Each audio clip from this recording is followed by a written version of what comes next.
Okay, we're going to be working through 2.3 and starting with number 1. We have x cubed. Well, I should start out by saying that we have what we could look at as a function of x and y, and that is x cubed plus 2x y squared minus y to the fourth over x. And what we're being asked to do is determine whether or not the given function is homogeneous, and if so, to state the degree. So remember that what we need for something to be homogeneous is that when we plug into it tx, ty, that it'll be equal to t raised to some real number n times the function. In other words, we can factor out some power of t. After we plug in tx, t times x and t times y, we should be able to factor out some power of t in front of our original function. So what I'm going to do here is I'm going to start out by evaluating this function at t times x, t times y. So that means I'm going to be replacing all my x's with t times x and all my y's with t times y. So I rewrite in here t times x, that quantity cubed, plus 2 times t times x, and then we have t times y squared, and then minus t times y to the fourth over t times x. So you can see there that all of my x's have been replaced with t times x, and all of my y's have been replaced with t times y. And now I'm just going to kind of clean this up, just algebraically. Go ahead and cube the t and cube the x. And then I just have tx, and then I square the t and square the y. And then over here I raise the t to the fourth and then the y to the fourth, and then over the t times x. And now I will see here if I can group these t's together. Let's see, we get that, then we get 2, and notice we can get t cubed here, xy squared, and then minus, notice that one factor of t cancels here, so I have t cubed y to the fourth over x. And then take note here that every single term has a factor of t cubed in it that I can bring out. And what would be left is x cubed plus 2xy squared minus y to the fourth over x. And take special note now that this is our original function of two variables, f of x, y, and we actually have a t cubed out in front. So yes, this is a homogeneous function, and the degree of the function is 3. So that is how we are going to do the rest of these, at least through number 10. So let me move on to number 2. And for number 2, we have our function of x and y. We're looking at it as being the square root of x plus y, and then in parentheses 4x plus 3y.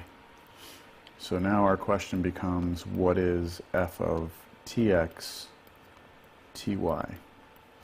And this should be equal to square root of tx plus ty, and in parentheses 4 times tx plus 3 times ty. So replacing all the x's with tx and all the y's with ty. And on this first one, notice I could factor an x out, I'm sorry, a t out, and that's underneath the root. And so I can split that into 2 roots. And so this would be root t, and then x plus y, times, now out of these two right here I can factor t out, so t comes out, then 4x plus 3y, And then I can put this t and this t together, multiply them. That means add the exponents. So this is really t to the 1/2. I add it to t to the first power, and 1 plus a half is 3/2. So I get t to the 3/2, and then everything that's left, x plus y times 4x plus 3y, that is the original function. So that is f of xy. And in front of it I have t raised to the 3/2.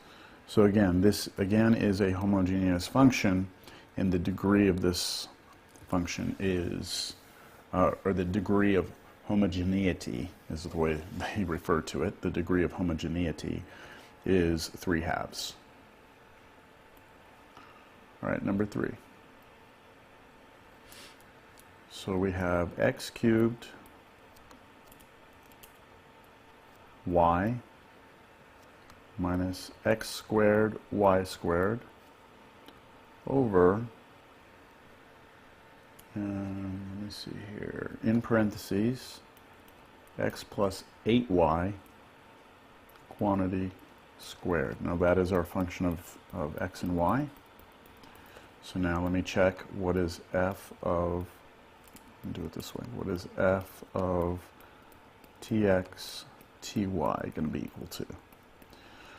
Alright, so that's going to be tx, that's our x is being replaced with that, cubed, and then y is being replaced with ty, minus, let's see, x squared, that's tx squared, and then y squared, that's ty squared, and then all of that over x, which is tx, plus 8 times y, which is ty, and then that quantity squared. Okay, in the numerator, we get t cubed x cubed times ty minus t squared x squared times t squared y squared. All of this over, now notice on the bottom I can pull out a factor of t, but then that's all still squared. And the important thing there is that multiplication, we can apply the squared both here and here. So I'm going to continue here. I'm running out of room though.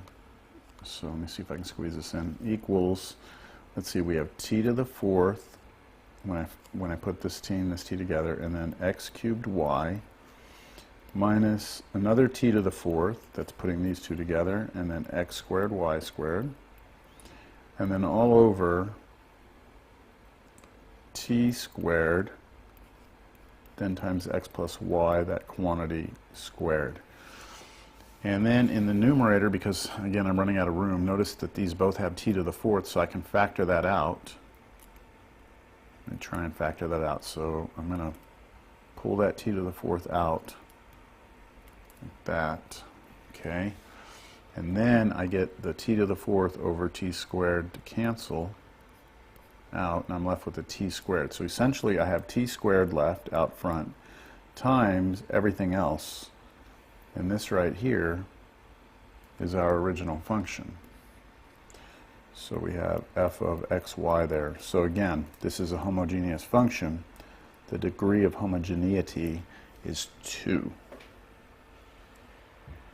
All right, let's move on to number 4. So number 4, we have x over y squared plus root of x to the 4th plus y to the 4th.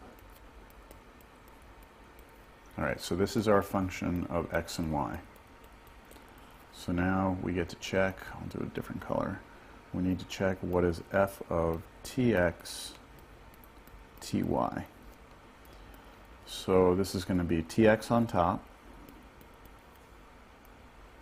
over, now y squared. I'm going to go ahead and do this a little faster now. This is y squared is going to be that, plus the x squared becomes tx, the x to the 4th becomes tx to the 4th, which is going to be t to the 4th x to the 4th, plus now y to the fourth, which is going to be t to the fourth, y to the fourth. Okay, let's see what happens here. We have tx on top. Can't do much with that. We have t squared y squared plus now on this one I could pull that t to the fourth out and be left with x to the fourth plus y to the fourth, but that's all sitting underneath a root, so I can split this into two roots, and the square root of t to the fourth, that's going to be t squared, so we just have a t squared sitting there, and then we still have the square root of x to the fourth plus y to the fourth. And now that the denominators both have t squared in them, here and here, I can factor out a t squared on the bottom. Let me do that. So I pull a t squared out like that. And then I can do t divided by t squared, and that just gives me 1 over t. Or if you'd like, you can write that as t to the negative 1 times, and then x over y squared plus root x to the fourth plus y to the fourth. This is our original function. Let's see if I can get that. I can't quite get that all on one screen. Let me see, scroll it up a little bit. Ah, there we go. It's our original function. So this is t to the negative 1 times our original function. So again, that is a homogeneous function, and the degree of homogeneity is -1. All right, moving on, number 5.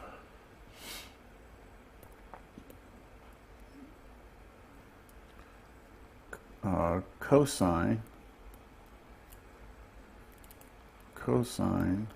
of x squared over x plus y. Now that is our original function of x and y. So now we ask ourselves, what is f of tx, ty? And this would be equal to, let's go t squared x squared. It's replacing x with tx. Oh, I forgot the cosine. Cosine of t squared x squared over, on the bottom, tx plus ty. And then I can factor t out of the bottom, so let me do that. And then one of these factors cancels. So all we have here is cosine of x squared over, tx squared over x plus y. And we have a problem here, because what we need is we need to know if we can get this to look like t to a power times the original function, which would be cosine of x squared over x plus y. And there's no way that we're going to be able to just pull this t out, right? Things that are in the argument of a trig function can't just be arbitrarily factored out, because this is not multiplication, this is composition. Therefore, this is not a homogeneous function. All right. So let's see here. Moving on. Maybe I can squeeze the next one in here. Oh wait, was that 5? Okay, that was 5.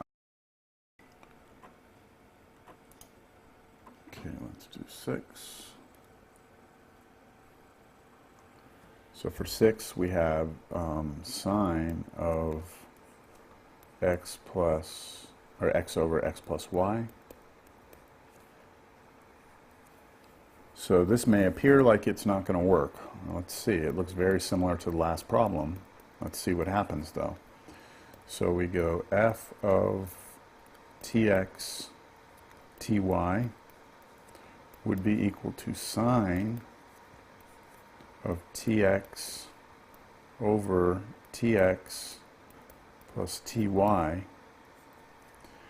And notice that they all have a factor of t, right? So I can just cancel t from every term.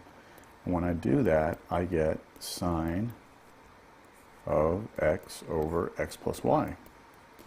That's the original function. So we could look at that as being t to the 0, because t to the 0 is 1, times sine of x over x plus y, and that's our original function here. So indeed, this is a homogeneous function, and the degree of homogeneity is 0. So even though it looked like it wouldn't work because of the previous problem, that does actually work out. Okay, let's look at number 7.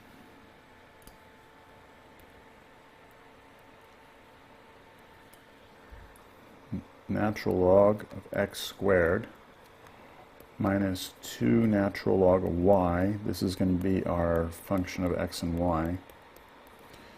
And the function evaluated at tx, ty gives us natural log of tx squared minus 2 natural log of ty.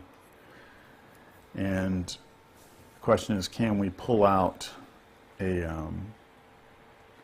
power? Can we actually do anything to this? So let's see what we can do. This looks like we can't do much, but let's just see what happens here. We have here natural log of t squared x squared minus, and let's look at this as being natural log of, I'm going to bring the 2 up here as a power, so it's going to be t squared y squared.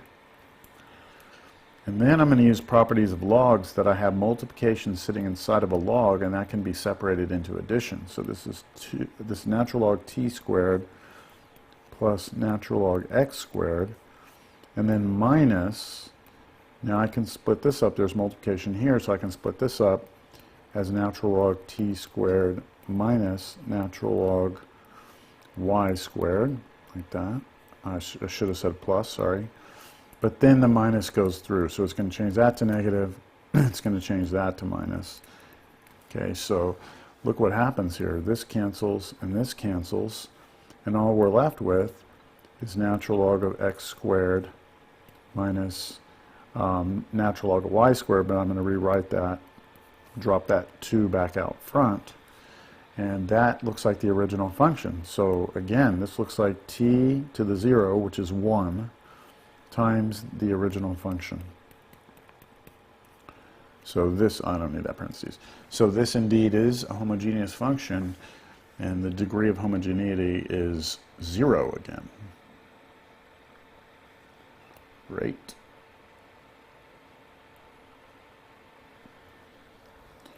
Okay, natural log x cubed over natural log y cubed. Okay, that's our original function of x and y. So what is f of tx, ty? Well, that's just going to be natural log of t cubed x cubed over natural log of t cubed y cubed. Now, be very careful here, because you can't cancel these t's, all right? Like, this doesn't happen, because these are two different functions. These are the arguments, and they're trapped in the log, so you can't do anything about that. However, let's notice that this is the same as natural log of tx cubed over natural log of ty cubed. That's what it would have been if I had just plugged it in. And the 3's can pop out of both of these, because properties of logs, and then those 3's would cancel. So we just get natural log of tx over natural log of ty. And there's just no way I can get that t out of there. I can't get the t to come out, because, you know, eventually I would like to have something like this, my original function with some power of t out here, and that's just no way I'm going to be able to do that. You know, when you have two logs divided, you can't do anything. There's no property. The only property we have is that if the argument has division, then you can separate it into subtraction. But if you have two separate logs divided, you just can't do anything. So this is not a homogeneous function. Number 9.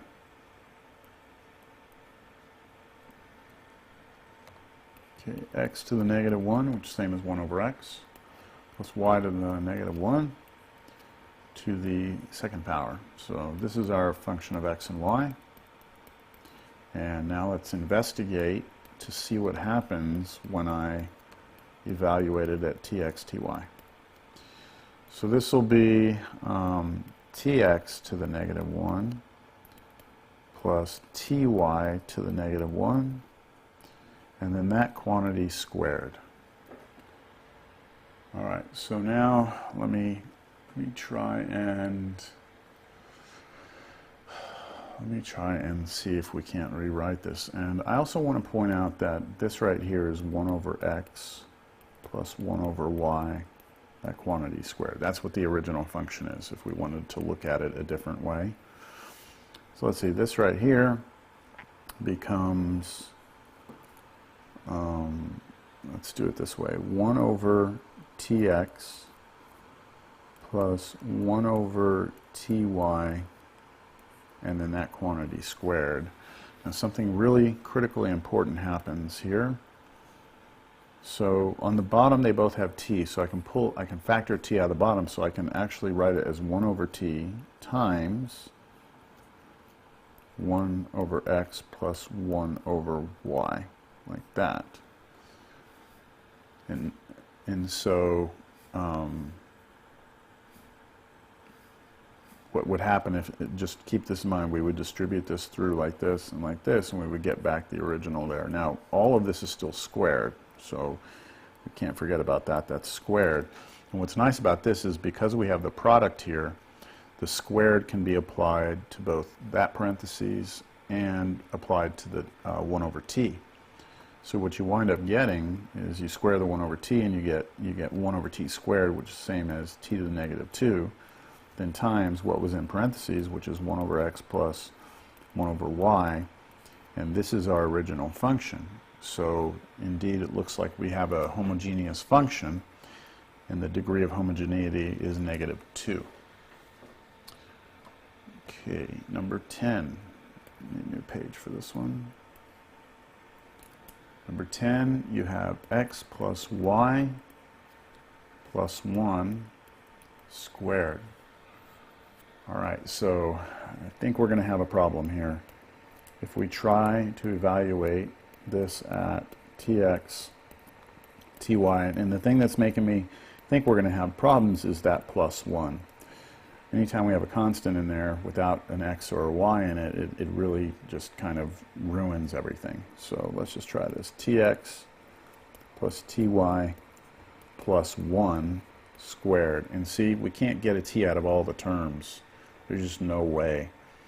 So because we can't do that, this is not a homogeneous function. So that's it for that one. Okay, moving on to number 11, things are going to change up here now. We're not checking to see if a function is homogeneous anymore. Now we're given a differential equation. We're asked to solve it, but we're going to be using the main idea of this section, which is to use a very clever substitution.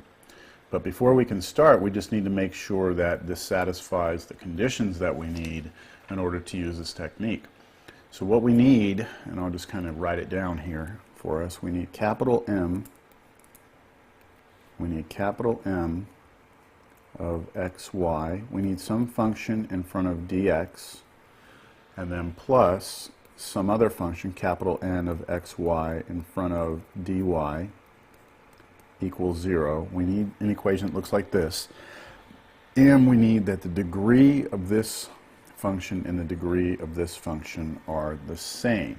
So the degree being like the highest power of the variable that we see. So we have x to the first power, y to the first power, so that's degree 1, and then this is also degree 1. This right here is your capital M of xy. This right here is your capital N of xy. So we have the same degree, and therefore we can proceed with the technique, which is to make a substitution. Now the substitution that we make can be one of two things. We can do either y is equal to ux, in which case if we do that we just need to remember that dy will be equal to, let's see, u dx plus x du, and it doesn't matter which order you write those in. And if we make a substitution, the other possible substitution is make substitution x is equal to uy, in which case we need to replace dx with u dy plus y du. So we get to kind of choose, and they say usually to pick the simpler looking function. So we look at the m&n, we just kind of pick the simpler one. In this particular problem that we're looking at right now, you could argue that both of these are pretty simple, so it doesn't really matter which one I use. I'm going to use, for this one, that I'm going to replace y with ux, and then replace dy with this. So let's just rewrite the problem. We have x minus ux, replacing y with ux, dx, plus x, and then we replace your dy with u dx plus x du. All right, now at this point we can try and get this back to what we were doing in the previous section. So let's just kind of look and see. We have u and x instead of y and x. So we need to get our u's and our x's separated out here. So let's see. How about x dx? I'm just distributing dx through here. Minus ux dx.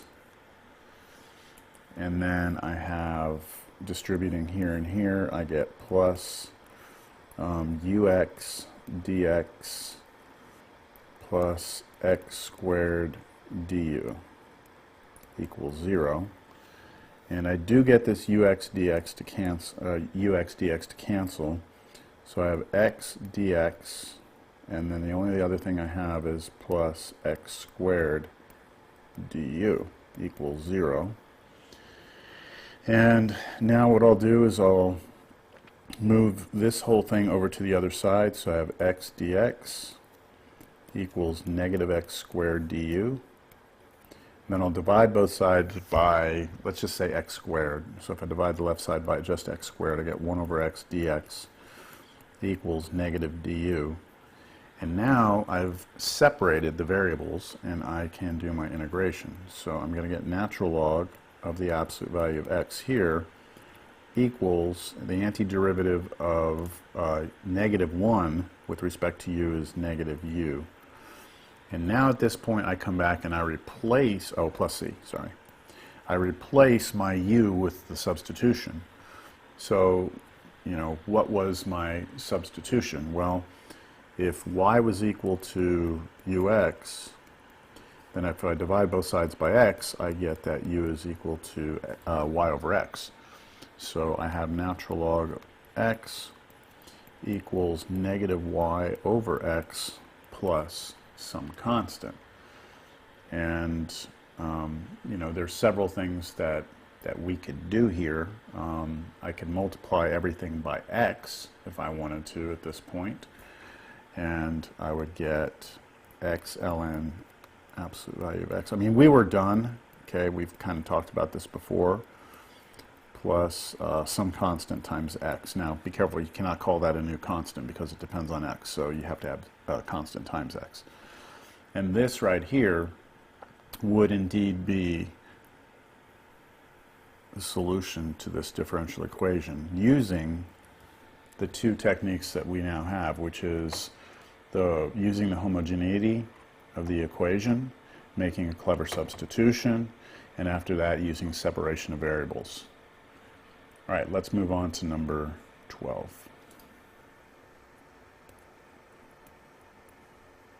Okay, so 12, we have x plus y dx plus x dy equals 0. Just a quick check. This is our capital M of xy, and that is a degree 1. And this is capital M of capital N of xy, and that again is degree 1. So we are free to go ahead and go about making this substitution. I'm going to make the substitution that y equals ux, and I will go at this again. So we have x plus ux dx plus x, and then u dx plus x du equals 0. So just don't forget, it's very important that we replace that dy with the appropriate substitution. And that was just using product rule on that, or yeah, if you'd like to call it that, product rule. It's fine. All right, let me distribute again. U dx, or x dx plus ux dx plus x, I'll say ux dx plus x squared du equals 0. So you can see here that it's a little different because we don't get those middle terms to cancel. So we're going to have x dx plus those two middle terms are going to come together, 2ux dx, and plus x squared du equals 0. So why don't we now go ahead and let's divide everything by x squared, okay? So if we do that, we get 1 over x dx plus 2u times 1 over x dx, and then plus du. And I kind of did that so that I could get this x separated out from that u, right? And now let's try and get our common factor here. All right, we can get a common factor of actually 1 over x dx, 1 over x dx, and kind of pull that out of just these two terms. And if we do that, we're going to have, I'll just slap it to the front, 1 over x dx, and when I pull that out, I get 1 plus 2u, and then I still have plus du equals 0. And now I'll move my du to the other side, so let me cheat here. I'll make it a negative du on the other side. And now I'll divide through by this. And so I have 1 over x dx, still over here on the left side, is 1 over 1 plus 2u du, and that was a negative, so I'm going to put the negative up here. So now I have done enough algebra to be able to separate the variables, and at this point I can go ahead and integrate. I feel like I'm not recording, but I think, yeah, I am. Okay. And now some integration. We get natural log of x here. I'll go ahead and say plus c equals, and just be careful with your signs here, and you're going to have to do a little basic u substitution. You get something like that. And let's go ahead and do some things that they have been doing for us a lot lately. Let's go ahead and multiply everything by 2. And I will call this c, c1. So when I multiply it times 2, I have a new constant. I'll just call it c.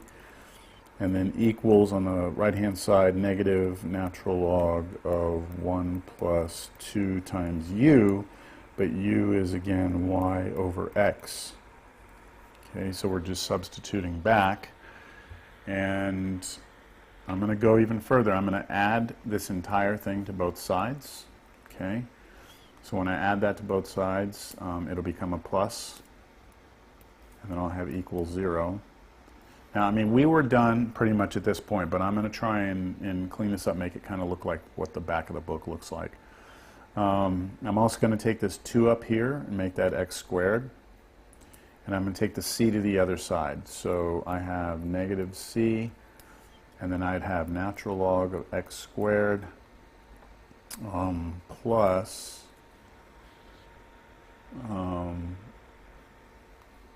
natural log of 1 plus, I'm going to write that as 2y over x. And then now I use property of logs that I can put those together. Since they're being added, I can put them together with multiplication, which would be x squared times 1 plus 2y over x, like that. equals some constant. Now, negative constant or positive constant, doesn't matter, it's some constant. And then I can do E on both sides. So when I do E, and you know what, because I know kind of where we're headed here, let's call this one C2. All right, it doesn't matter. At the end of the day, it's a constant. So I do E on both sides. If I do E on the left, I get x squared, and then I get 1 plus 2y over x. And then on the right, we get e to the c squared. And again, that's just a constant, right? So I don't really have to write it that way. I can just write that as a constant. And then I can distribute that x squared through. And I get to a final, very nice, clean result that does not involve any natural logs. So this would be the solution to that differential equation. All right. Where am I? 12. I better go number 13. Start a new page. 13. X dx plus y minus 2x. Where am I? dy equals 0. Okay, so again, this is linear, first degree, so we can try the substitution. Let's go with it again. Let's replace y with u times x.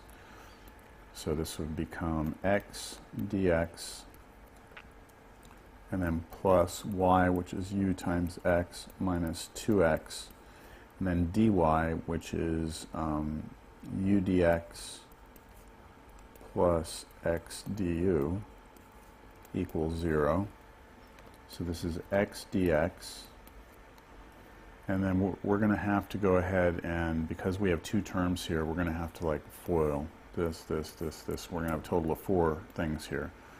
So plus, let's see, we have u squared x dx, that's our first multiplication. Second multiplication, we're going to get plus u x squared du, that's this one. And then here times here we get minus 2ux dx, excuse me. Then here to here we get minus 2x squared du equals 0. Wow, this looks like a mess. All right, so let's look at our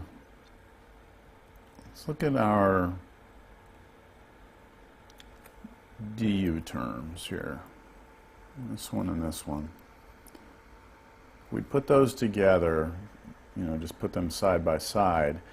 We could factor out an x squared, right? And so let's see what happens if we do that.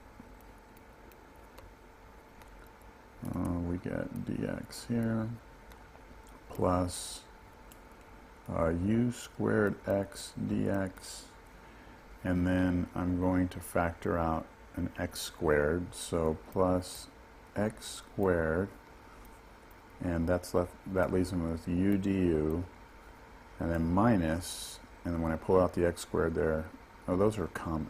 You know what? I should have seen that. Those are just like terms. All right, that's okay. Right, those are the same exact thing. So one of them minus 2 of them, that's just negative 1 of them. ux squared, trying too hard. All right, minus 2ux dx equals 0. Do I have any other like terms? I don't see any other like terms. Okay, so let's do this. Let's out of these two,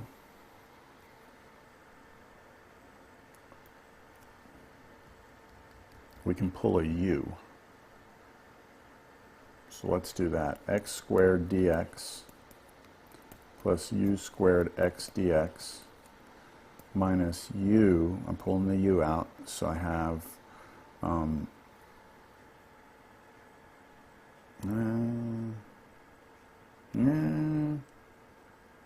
Nah, thinking about this more now, I'm not liking that.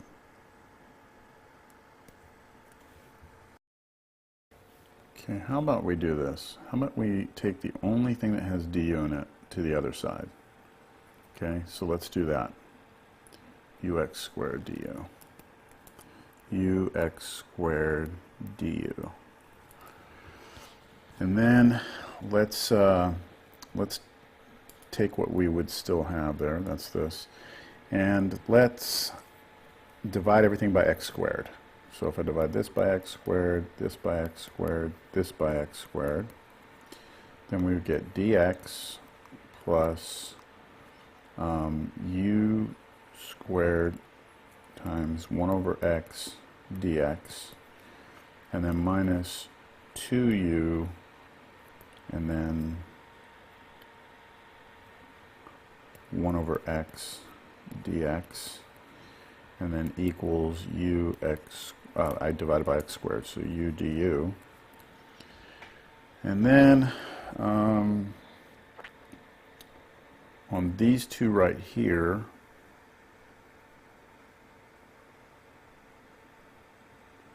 yeah, we're going to factor out, it's not going to work.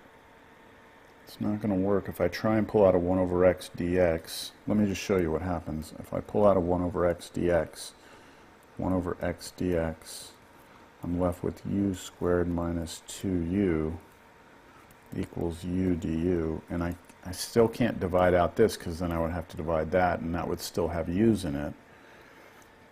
So this looks like we run into a little bit of an issue.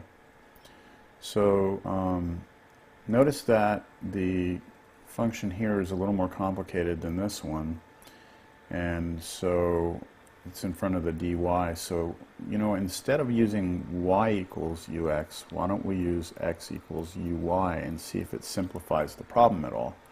So let's go for that.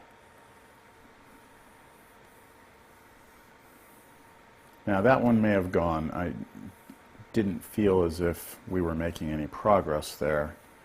So I think it's worth us trying the other way to see if it works out nicer. The idea is that this should work, okay? Like, it's a homogeneous equation, so this one of these substitutions should make things nicer. So let's go for this. Oh yeah, also remember that we are replacing dx with u dy plus y du. Alright, so it's a different sort of substitution here.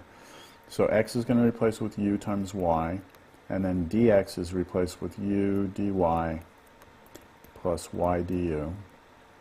And then we have plus, now y we're not replacing, so y is y, minus 2 times x, but x is u times y, and then dy equals 0. So let's see if things get a little nicer here. We're going to have u squared y dy when we distribute there, plus uy squared du, plus y dy minus 2uy dy. Okay, so that's just the dy went through, and then the u times y went through, equals 0. All right, so let's try and separate the y's and the u's. Just make sure we don't have any like terms here. And so it looks like we should be able to get this by itself on the other side, and nothing else. This has a u in it right here, but that's okay because we'll be able to divide. We're going to divide through, so we should be all right. Let's see. So how about we do this? We do this to the other side. Okay, so when I do that to the other side, it becomes negative uy squared du. So it's gone over here. And then let's take all three of these, have y dy in them. So I factor out a y dy, and this is going to work. I'm left with the u squared out of this first one. I'm left with plus 1 out of this one. This one I'm left with minus 2u, and everything in that parenthesis has u in it, which I'm happy to see. And then I'm going to divide through by everything in the parentheses here, and I'm also going to divide both sides by y squared. So I should get 1 over y dy on the left. And on the right side, I still had a negative u on top. The y squareds cancel, but now I'm dividing through by everything in that parentheses. I'm going to change the order of it. Put it in descending order, du, like this. All right. So now, at this point, we should be ready to go. And I should also point out that in the book, they use Vy instead of U, Uy, and that's just, it doesn't matter. U is kind of a dummy variable here. I'll try, if I do that other substitution again, I'll use V from here on out, but I just want to point out that it really doesn't matter what you call that. You could have called it Ty. It makes no difference. Okay, so now let's continue on this and see what we get. We're ready for integration at this point, and the left side is straightforward. Okay, natural log of y. I'll say plus constant equals. Now on the right side, it would be very helpful if we recognized that the denominator factors is u minus 1 squared. And what this allows me to do is it allows me to just do a basic little substitution here. So I'm going to make a quick little substitution. I'm going to let I'm going to call it w. W equals u minus 1, and then dw is going to be du. So I'll be able to replace this and this. I just need to replace negative u, but I can do that here. If I just kind of move things around, well, I just figure out what u is. U would be equal to w plus 1. So if I do negative u, I'll be able to replace the negative u here, and I'll be in business. And so this will be equal to, let me bring that negative out. Okay, so there's the negative that was up top. And then I'm going to be doing the integral of w plus 1 over the bottom, which was w squared, and then dw. And that I can split into two little integrals. So minus integral of, I can go 1 over w, and then plus w to the negative 2 dw. And then that's just going to be minus natural log of w. And then the antiderivative of this is negative w to the negative 1, but then I have a negative coming through, so it's going to be plus w to the negative 1. And I already have the constant on the other side, natural log of y plus c. And w was equal to u minus 1. And remember that u, if we solve back up here, where is it? If we solve that equation for u, you get x over y. So I'm going to have that w is x over y minus 1. So we have here minus natural, didn't even write the minus, minus natural log of x over y minus 1, and then plus 1 over x over y minus 1 equals natural log of y plus c. All right.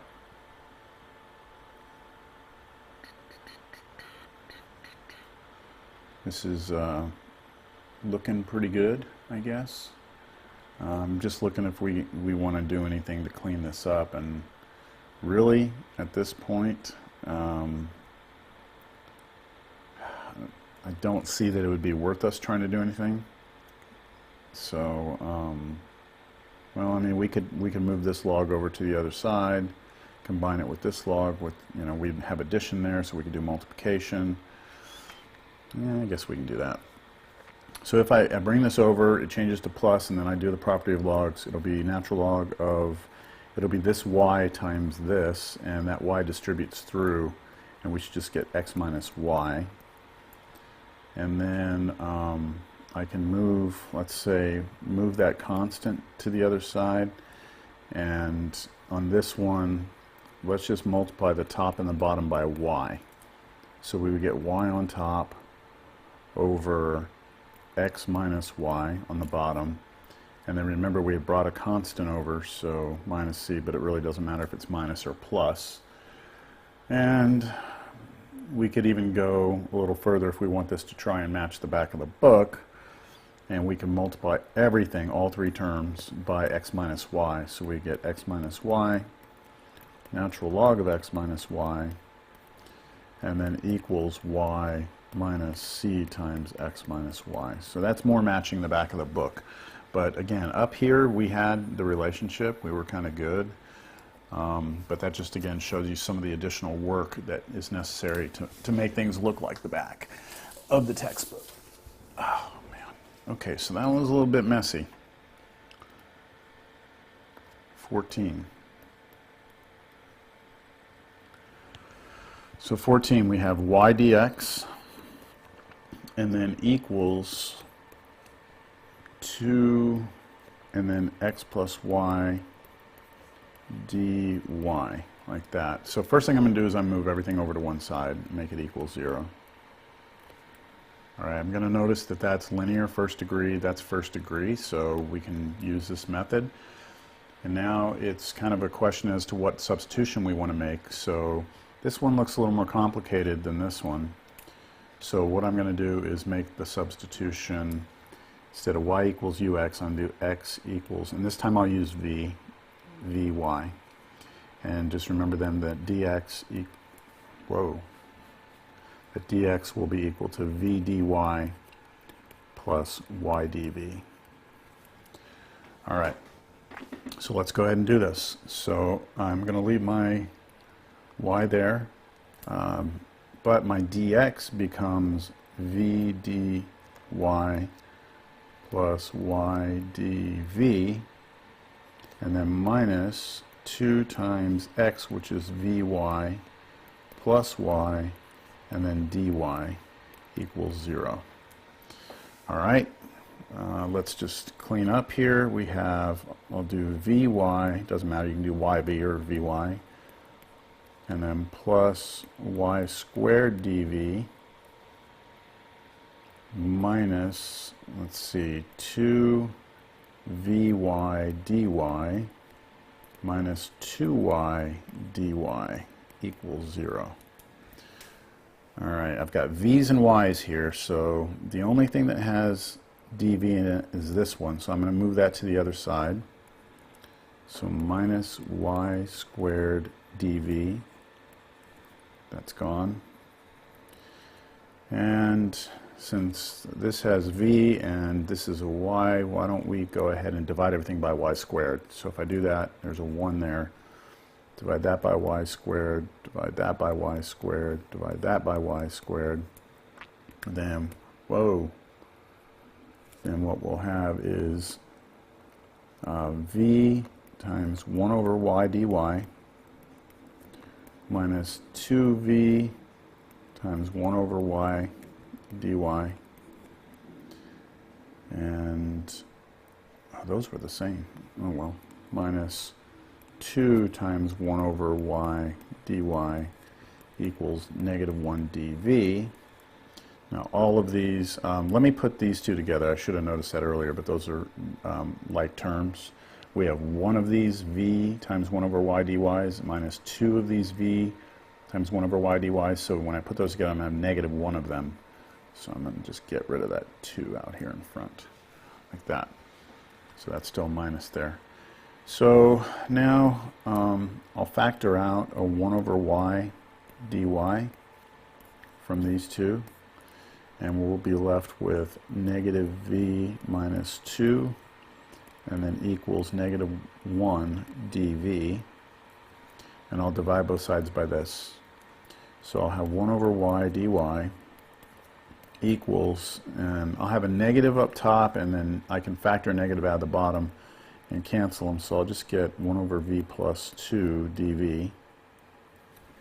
And now we should be ready to integrate, so we should just get natural log of y plus a constant equals natural log of v plus 2, and then I will, let's do this one a little different. I'll bring this one over to this side, so I'll have c equals, and when I subtract natural log of y over here, it's gone, then I can do division, so natural log of v plus 2 over y, and then I can do e on both sides, so e to some constant is still some constant, and then on the right hand side I get v plus 2 over y, and remember v was x over y, so that's just going back up to the beginning and solving this for v.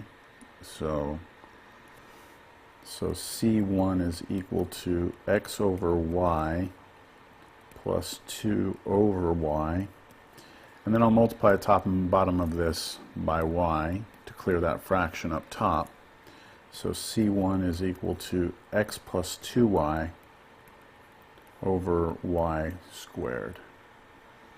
And we could even try and match up the book there, multiply both sides by y squared. There we go. All right, what was that, 14? That one went a little smoother than the last one. All right, so for the next one, 15, we've got y squared plus yx dx minus x squared dy.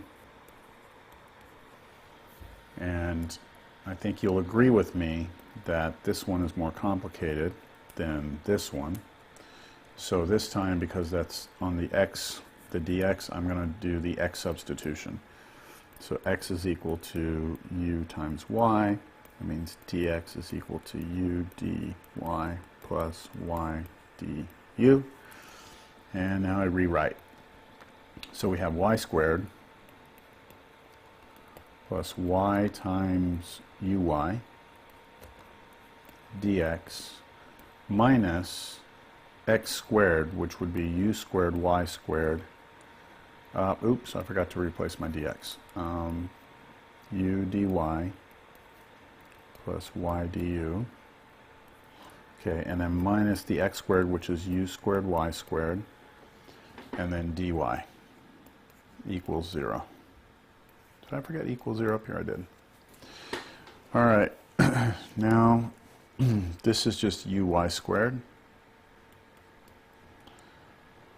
And now let's just do a FOIL here. So here to here, uy squared dy. Here to here, y cubed du. Here to here, u squared y squared dy. And then here to here, we get u, and then y cubed du, and then we still have minus u squared y squared dy equals 0. All right, I'm looking right now at my du terms here. Now notice they both have y cubed in them, so how about we divide everything by y cubed? Y cubed, y cubed, y cubed, y cubed, y cubed, y cubed. And if we do that, we should get u times 1 over y dy plus, these cancel, you just get du, plus u squared times 1 over y dy plus, these cancel, u du minus, let's see what happens here, u squared times 1 over y dy equals 0. Did I have some common like terms there? I did. I need to do a little bit of a better job checking on that. This right here, cancel here. You can see it, same thing here. Yep, that's gone. That one's gone. That makes life really nice. So let's just now look at our dy term right here. And notice that has a u in it, so I'll just divide everything by u. So if we divide this by u, this by u, that one was gone, this by u, this by u. Let's see what we've got. We'll have just 1 over y dy plus, now this one's going to give us 1 over u du. And then we have plus just 1 du, that's this one, and then equals 0. And I think I'm ready to bring let's bring this guy over to the other side. So how about minus 1 over y dy. And on these two, just factor out a du out of both of those. So I'll just pull out a du like that, and then I can integrate like this. So we're going to have natural log of u plus u, because I'm integrating with respect to u, plus some constant equals negative natural log of y. Now remember u, we go back up, u is here, so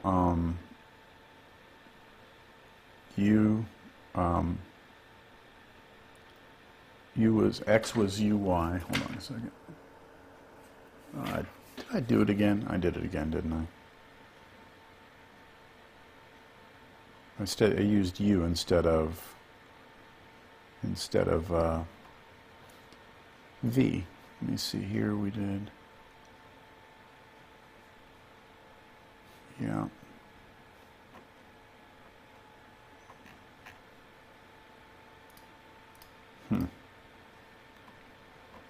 Like I said, it's a dummy variable. So let's just see what happens. When I solve this up here for u, I get u is x over y. So we have, or should we put these together? Yeah, let's do that. Let's bring this over to this side. So it'll be added, and then that turns into multiplication. So we have natural log of u times y, and then we have plus u plus c equals 0.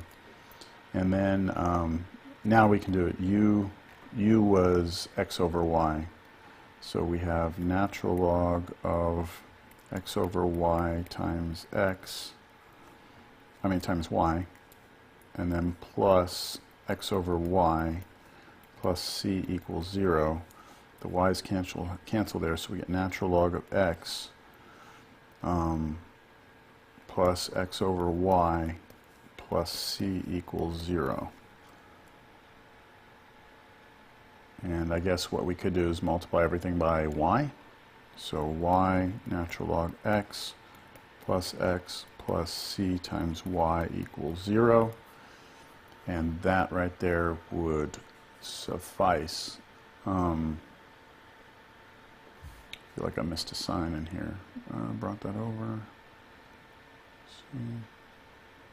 Yeah, okay, we're good to go.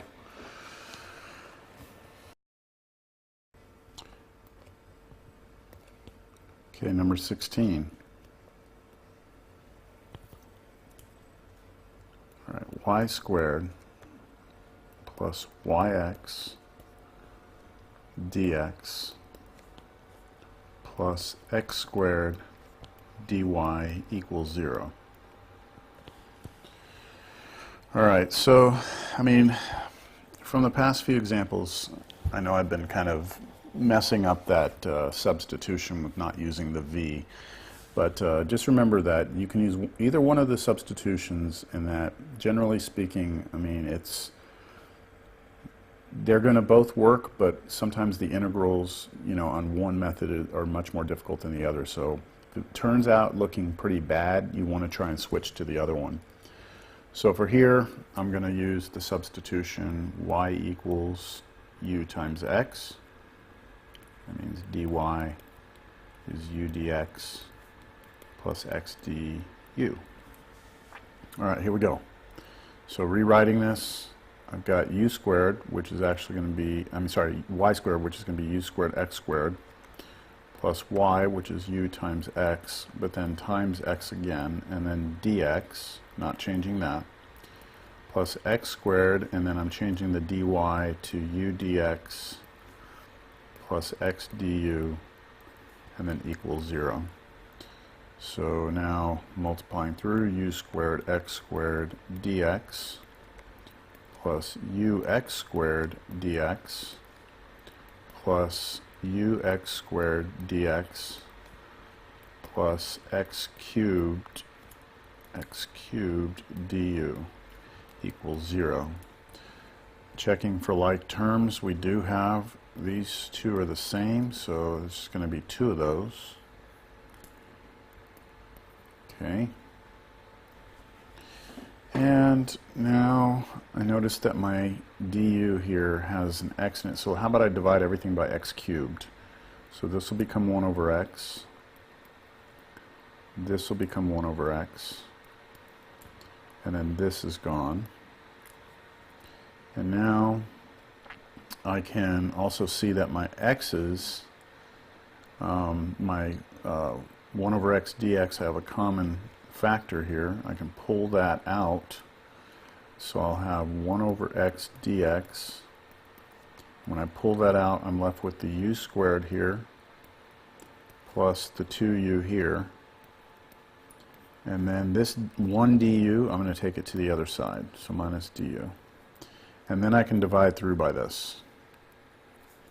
So I get 1 over x dx equals negative 1 over u squared plus 2u du. Alright, so now this is going to be an easy integral on the left. The right's going to be some work. So we've got natural log of x. Let's go ahead and throw our constant here. And then on this one, let me just pull the negative out of the integral. So negative right there. And let me just work on this. If I'm trying to integrate 1 over u squared plus 2u, I can pull out a u, and then I can do partial fractions. So I need to look at this as being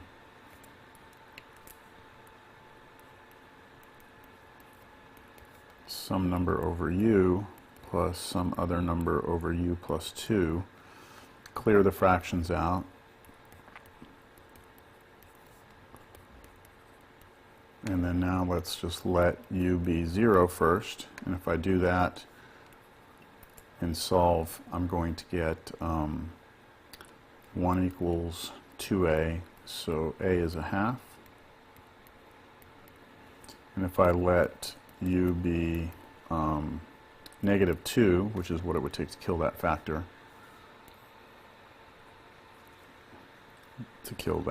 right there.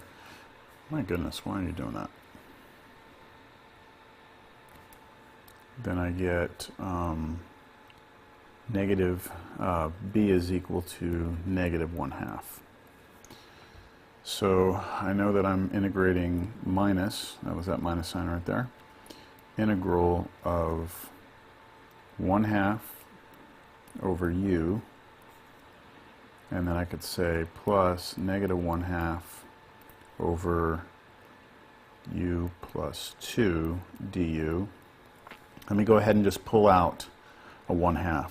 So this becomes negative 1/2 out here. It was already negative. So all I did was pull out the 1/2. So it's going to be 1 there, minus 1 there. And now let's just do those integrals. So we have negative 1/2 natural log of u, and then plus 1/2 natural log of u plus 2 equals natural log, excuse me, this.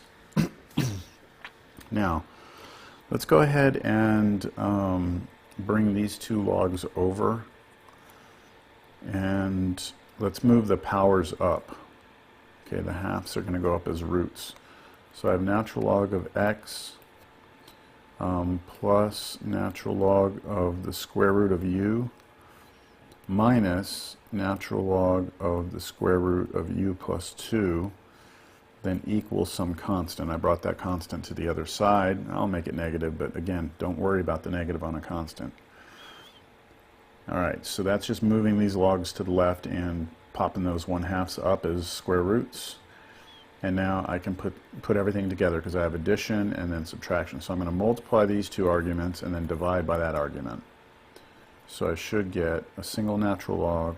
I should have x root y, root u over root u plus 2. That equals some negative constant. And now I do e on both sides, so x root. Now what is u? Remember, go back up here and solve for u. U is y over x. So I have y over x over root y over x plus 2 equals e raised to some constant, which is still just a constant, right? And let's see what we can do here.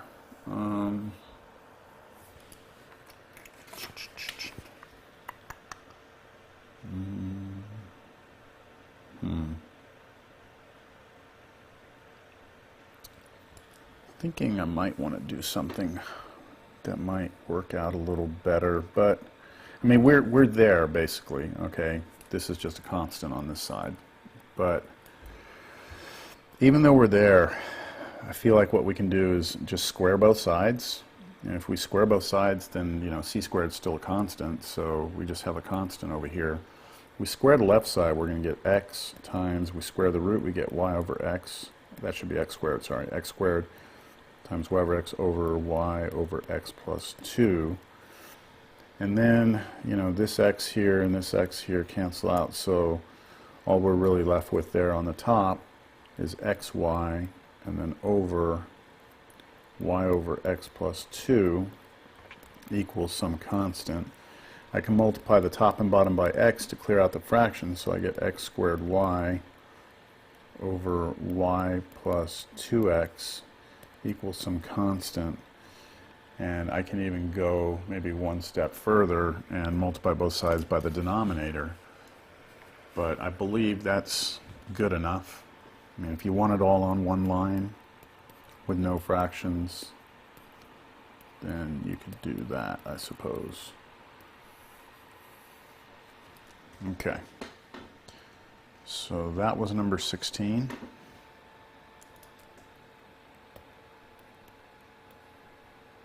Number 17 is dy dx equals y over x, or y minus x over y plus x. So let's just multiply both sides by dx, and let's multiply both sides by y plus x. So we get y plus x dy equals y minus x dx. Let's move everything to the left, so this will come over and become negative, and we have 0 over there. And we have the same degrees, and let's just try y equals ux again. Dy will be u dx plus x du, and here we go. So we have ux plus x, and then dy is u dx plus x du, then minus y, which is ux minus x, and then dx equals 0. Okay, here to here we've got u squared x dx. Here to here we've got ux squared du. Here to here we have ux dx. And here to here we've got x squared du. And then we have minus ux dx, that's this here, and then the negative passing through, and plus x dx equals 0. Okay, looking for any like terms. Gone, gone. And that's about it. So let's take a look at our u's here. My u's here, I've got x squareds out there, so let's divide everything by x squared. So dividing this by x squared, 1 over x dx. This by x squared, it's gone. This by x squared, it's gone to 1. And this one out here by x squared, you get 1 over x. Alright, so it looks like we've got all of our things taken care of there. Let me kind of erase the things that are gone because they're kind of just bothering me. Okay, so that's kind of where we are at this point. So we can now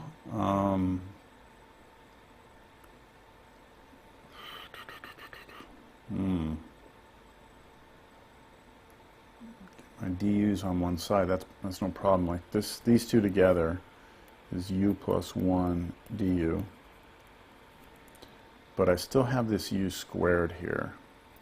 So what I'm going to do is I'm going to take these two terms, put them together, factor out a 1 over x dx, and that will leave me with a u squared plus 1. And that's because I had two terms there, right? So when I pulled out a 1 over x dx, I should have two things left inside. That equals 0. And now what I'll do is I will move this guy to the right side, which will make it negative. So again, I'm going to cheat. I'm just going to put an equals between these, make that negative, and then I'll divide through by u squared plus 1. It's gone there.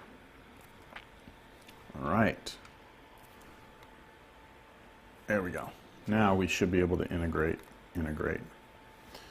And the right side is easy. Natural log of x plus c. Left side, well, that is going to take a little bit more work. So maybe I should do that over here. Let's take that negative completely out first. Let's do that negative out here. And let's just talk about that integral. What I could do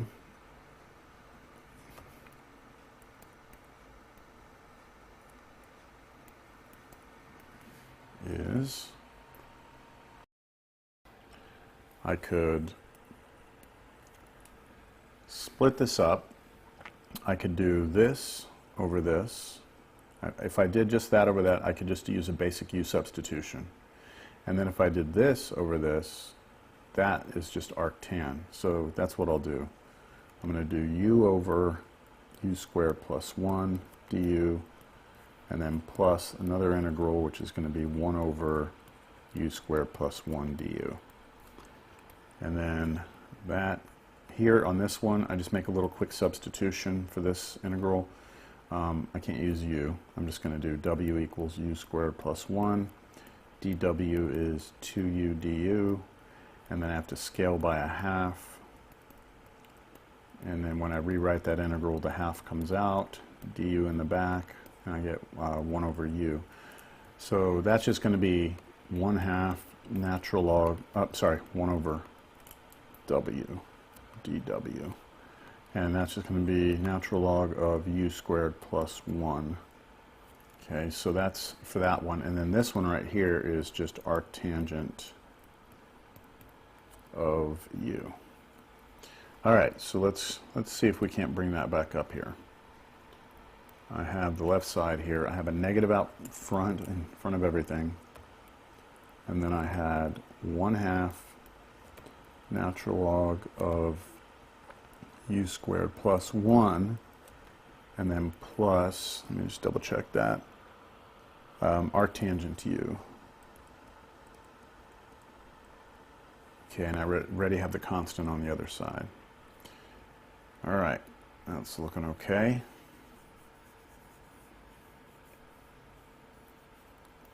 And now let's get that negative through there. So this becomes minus, this one becomes minus, that's gone. And this looks pretty bad, but I can start switching everything back. Remember, u is equal to y over x. I could put this log You know what, I probably prefer to bring this log over like this. And I really kind of want to take care of the 1/2 there. Oh, you know what? Hold on a second. Yeah.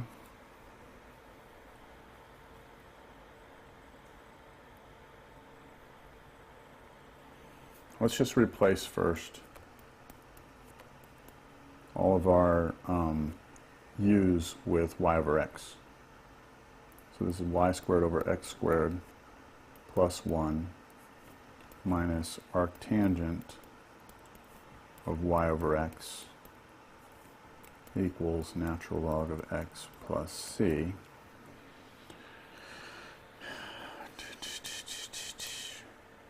You know, let's just multiply everything by 2 at this point. So that's gone. This will become 2. This will become 2 here. And then, of course, 2 times a constant here is still a constant. I'm going to bring that 2 up here and make that squared on that log.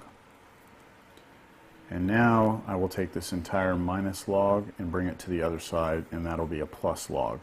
So I'll have -2 arctangent of y over x, and then equals natural log. And remember, those two logs are going to be added, so we can use the property that you're basically going to take this argument and multiply it times this argument. And that's real nice because that x squared passes through. When that x squared passes through, you get y squared plus x squared. And then we have plus some constant. And, oh, x squared. Forgot my x squared there. And that should do it. I think we look good here. So I'm going to leave it like that and move on. Okay, number 18.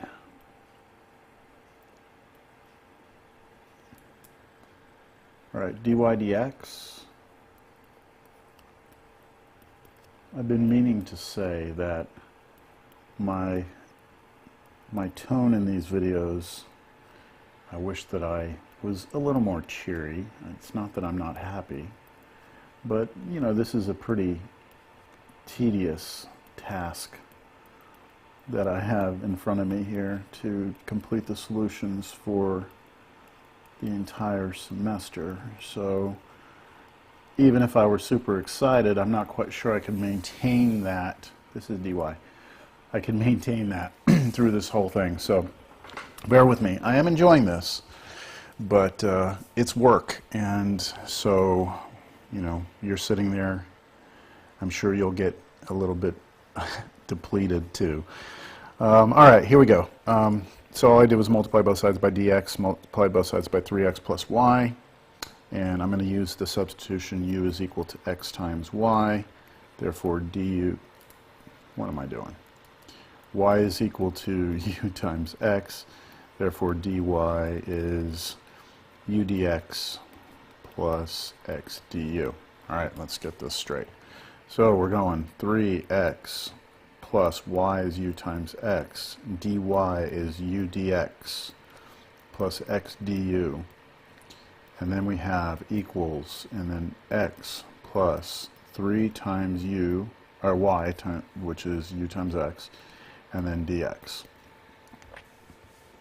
All right, next thing, we are going to, I never moved this over to the other side of the equation, so let me do that now. It's going to become a minus here and equal 0. All right, so now let's distribute. So 3x u dx plus 3x squared du plus u squared x dx plus ux squared du. Okay, so that's just expanding out here, here, here, here. And then we have minus x dx and then minus 3 ux dx equals 0. All right, so that's my minus going through there, and my dx. All right, anything cancel? I've got this guy up here and this guy back here cancel. And I'll start now by looking at my du's. I've got x squareds in both of those. So why don't we divide everything by x squared. So this is going to go away. This x here is going to become 1 over x because I divided it by x squared. This x squared goes away. This x right here becomes a 1 over x because I divided by x squared. And this guy was gone, and this guy was gone, so that's what we've got. Next, I'm going to take my dx terms. Right there, I'm going to factor out 1 over x dx from those. So let me put that here, 1 over x dx, and when I factor it out, I should have a u squared here, and then here when I factor out, I get a minus 1. And then what still remains are these two right here. So where did that u come from? Oh no, sorry, it's u du. I'm like, whoa, because I erased that, it looks weird. So I'm going to have, if I take both of those and factor out a du, I get plus 3 plus u du, and equals 0. All right, so that's where I am now. And I can move this to the other side, but I'm going to do a little different, kind of the way the book does it. They divide through here by u squared minus 1 to get it, free up the x's here and get them all by themselves. So I divide this by u squared minus 1, and then, of course, dividing the other side doesn't matter. So this goes away, and all I'm left with is, I don't need those parentheses, is that right there. And then what we can do is just integrate. So if we integrate the first one, natural log x, I'll do my plus c here, that's fine, and then plus. Now for this next one, I'm going to recognize I can do this over this, and that's going to be a formula, and then this over this, which is just a basic u substitution. So let me just show you that over here. I'm breaking that up into two integrals. It'll be 3 over u squared minus 1 du plus integral u over u squared minus 1 du. Now this one, again, is a formula. The 3 can come out, and the formula is 1 over 2 times a, which is a is 1, right there. Well, that's a squared, so a is 1. And then natural log of, we're going to do u minus 1 over u plus 1, like that. And then the second one over here, if we do this one, it's just a basic little substitution. I would do something like w equals u squared minus 1. Then the derivative of that's up here, but we're off by, by a factor of 2, so we'll scale it. So it becomes 1/2 natural log of u squared minus 1 when we do that integration. So here's what we've got. 3/2 natural log of, watch what I do here, u minus, well, that's not very natural why I would do that. Kind of looking ahead too much. There's the first part, and then plus 1/2 natural log of u squared minus 1. I want you to notice u squared minus 1 is u plus 1 times u minus 1. I'm doing that for a reason.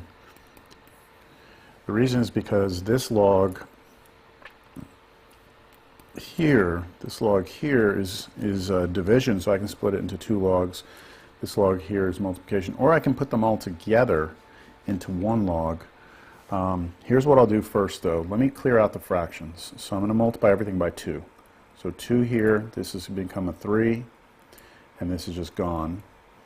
And that allows me to bring this power 3 up here, this 3 as a power, and then get rid of it. And I can bring this 2 up right there like that. So I have natural log x squared plus c, and then let's see if you can follow me here, plus natural log of u minus 1 cubed, and then minus natural log of u plus 1 cubed. So that is me using properties of logs to split this log up, because the cube goes on. Basically, this cubed up here can be applied both to the numerator and denominator. And then over here on this log, because it's multiplication, I can split it up into two logs with addition. So natural log of u plus 1 plus natural log of u minus 1, and then equals 0. And now I'm going to take these 3's and pop them back out. So 3 here, 3 here. And the whole purpose of this was because now I've got 3 of these, right? And I've got another one of those over here. So that's 4 of those. So I have natural log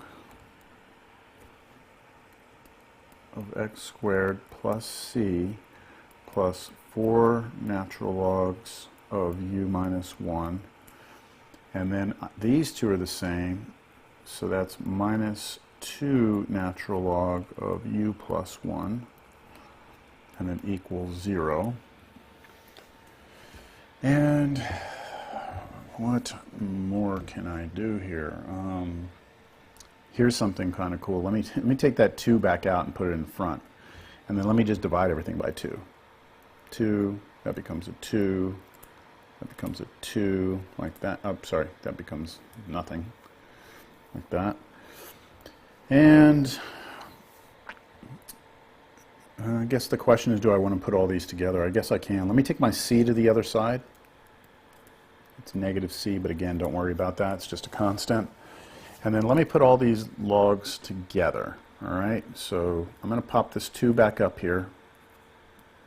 So what I get is, since they're, these 2 are being added, it'll become x. I have natural log. I have x.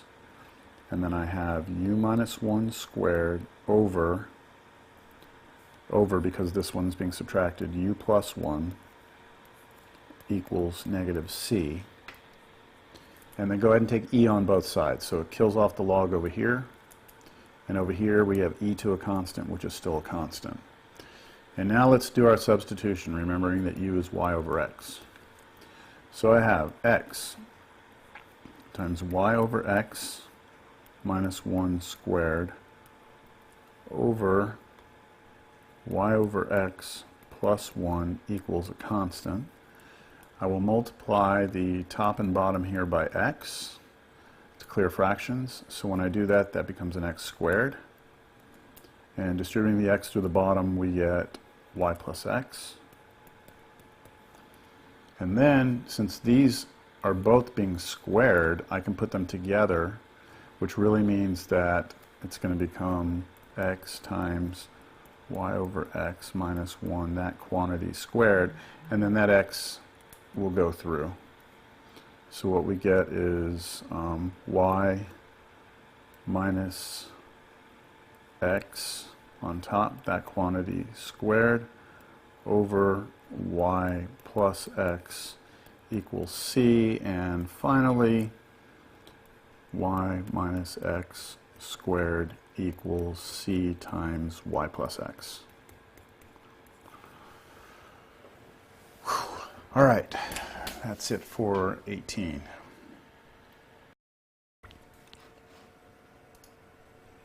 Okay, 19, negative y dx plus, in parentheses, x plus root xy dy equals 0. For 19, let's go ahead and make a substitution right here. So we're going to have negative ux dx plus, parentheses, x plus square root of x times ux, and then dy, which is u dx plus x du equals 0. Okay, so there's our substitution. I should point out that we definitely have the same degrees here. This is degree 1, that's degree 1, and then these, when you put them together, are squared, but then you're taking the root. So that's also degree 1. So this should work. See how it goes.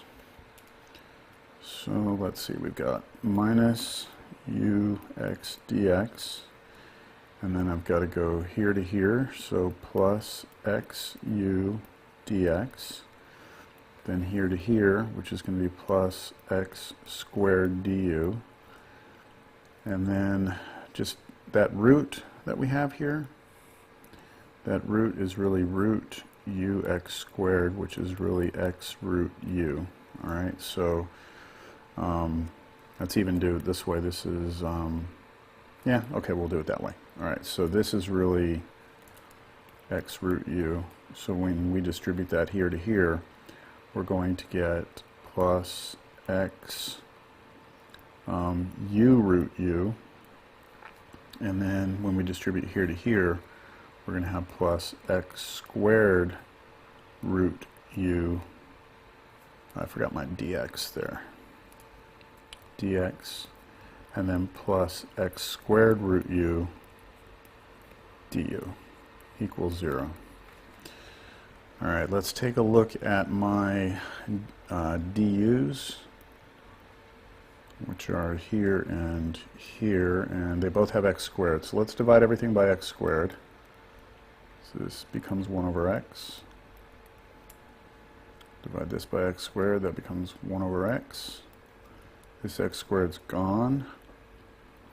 This becomes 1 over x. And that's gone. All right, so now at this point, let's try and take a look here. Put a 1 in front of this one. So all my dx terms have a 1 dx, or sorry, 1 over x dx, 1 over x dx. Let's go ahead and factor that out. So I have 1 over x dx, and when I take that out of the first term, I get negative u. I take it out of the second term. Oh, those were the same. Were they the same? They were. Okay, so those are gone. Let me do that instead. That's nice. This and this were gone, and so now I should just be able to get my du's together in my 1 over x u root u dx, then I have plus, and then parentheses 1 plus root u du equals 0.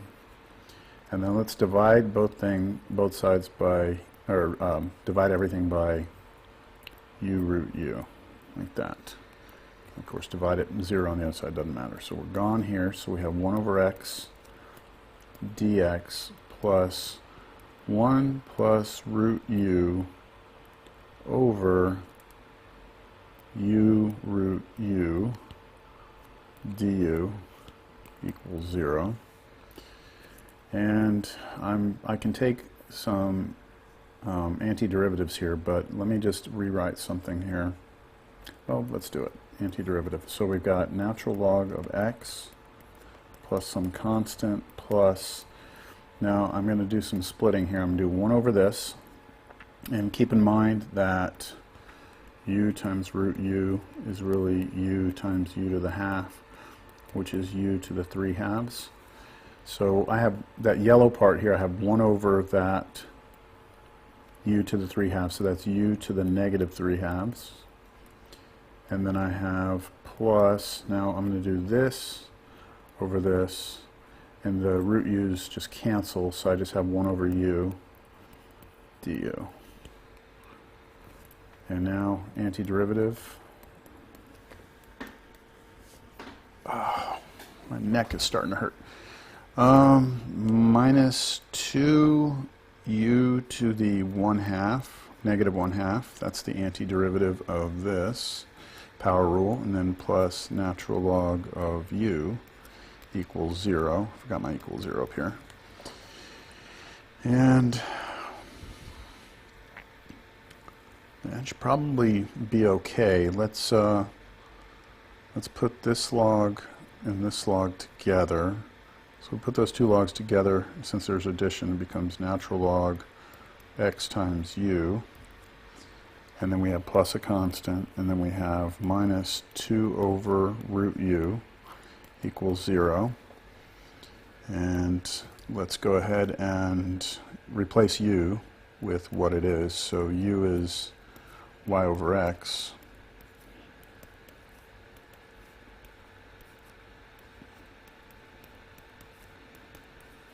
And the x's cancel here, so we have natural log of y plus c minus 2 root x over y. So I flipped the fraction because really that 2 doesn't really matter. It can come out here, and then it's 1 over a root and it flips over. So that should work. Which one are we working here? 19?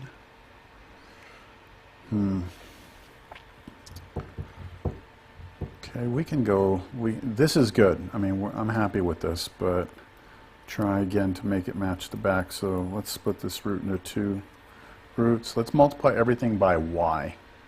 Okay, so I get y, natural log y, plus c times y minus 2, and then when I multiply y here, this over this, that gives me root y on top, and I can join the x, so root xy equals 0. And that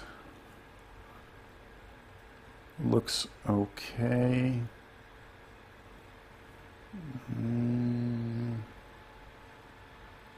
Golly. Natural log of y over x.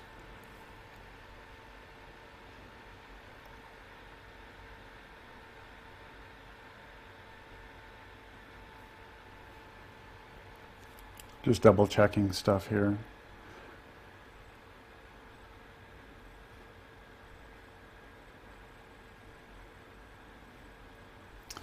Alright, yeah. Alright, so this is, we can go a little further here if we want it to try and match the back. Okay, factor a y out of the first 2 terms, take this over to the other side, and then square both sides. So if I square both sides, I get y squared, natural log of y, plus c, that quantity squared, equals, square the 2, you get 4, square the square root, you get this. And then divide both sides by y. And that y squared becomes y, and that becomes 4x.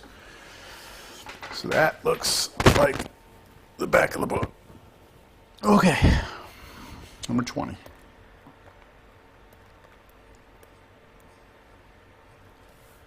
All right, x dy dx minus y equals root x squared plus y squared. All right, let's just multiply everything by dx first.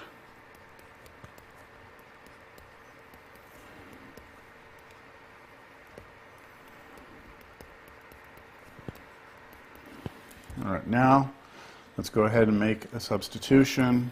Let's do y equals ux.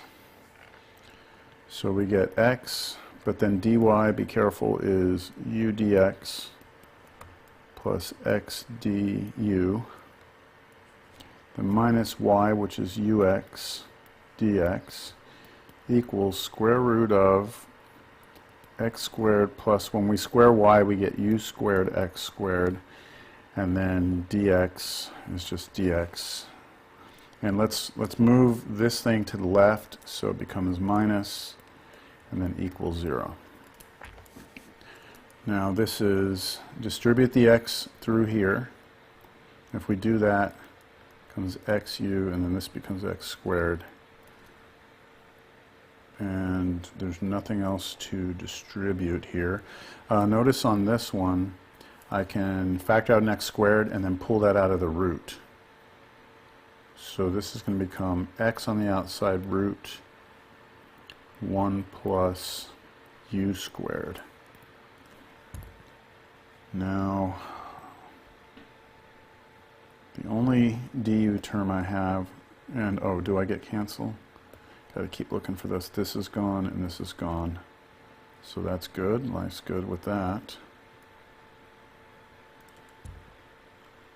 So let me divide everything through, let's multiply both sides by -1. They're both negative, so let's multiply by -1. And let's divide everything by x squared. So this is just going to be du. And divide by x squared here, I get 1 over x. And then let's divide everything by that root of 1 plus u squared. So it's gone here. And that we should be able to integrate.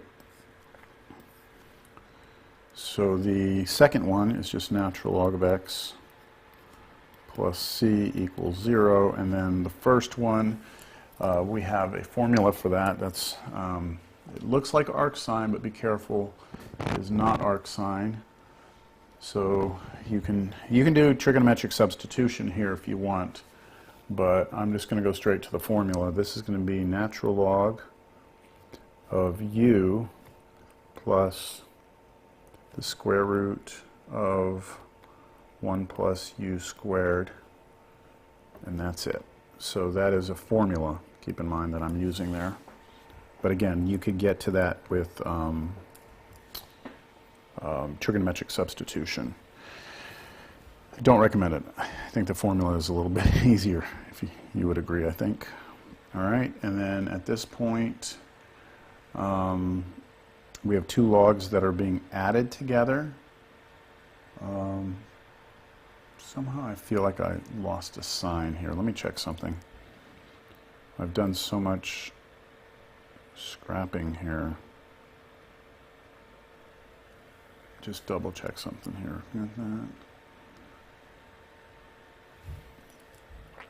I feel like I lost a sign. Whoa. Okay, so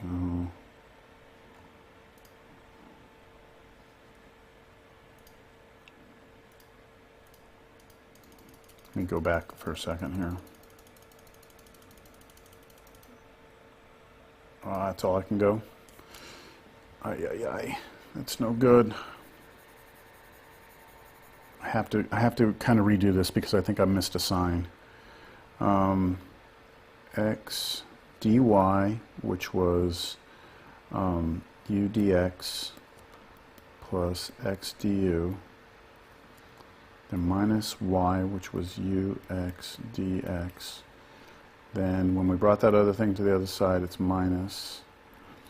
And then we had x squared plus u squared x squared dx equals 0. Okay, so that's just replacing everything and bringing this to this side. And then when we distribute it here to here, it canceled with this one. So those were gone. And then this became x squared. Yeah, they don't both have negatives. They don't both have negatives. That was a mistake on my part. This right here, I had it as a negative. It's not. So when we go through and we do the division, we're going to get integral of 1 over square root of 1 plus u squared du, then minus integral 1 over x dx. I'm about to sneeze.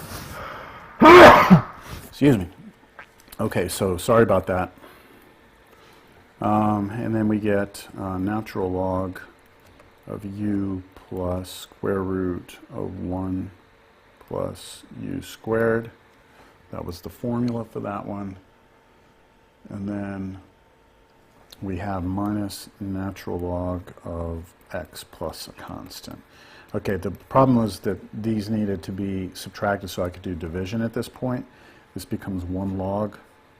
Let's go ahead and replace u. It's y over x minus or plus square root of 1 plus y squared over x squared over x.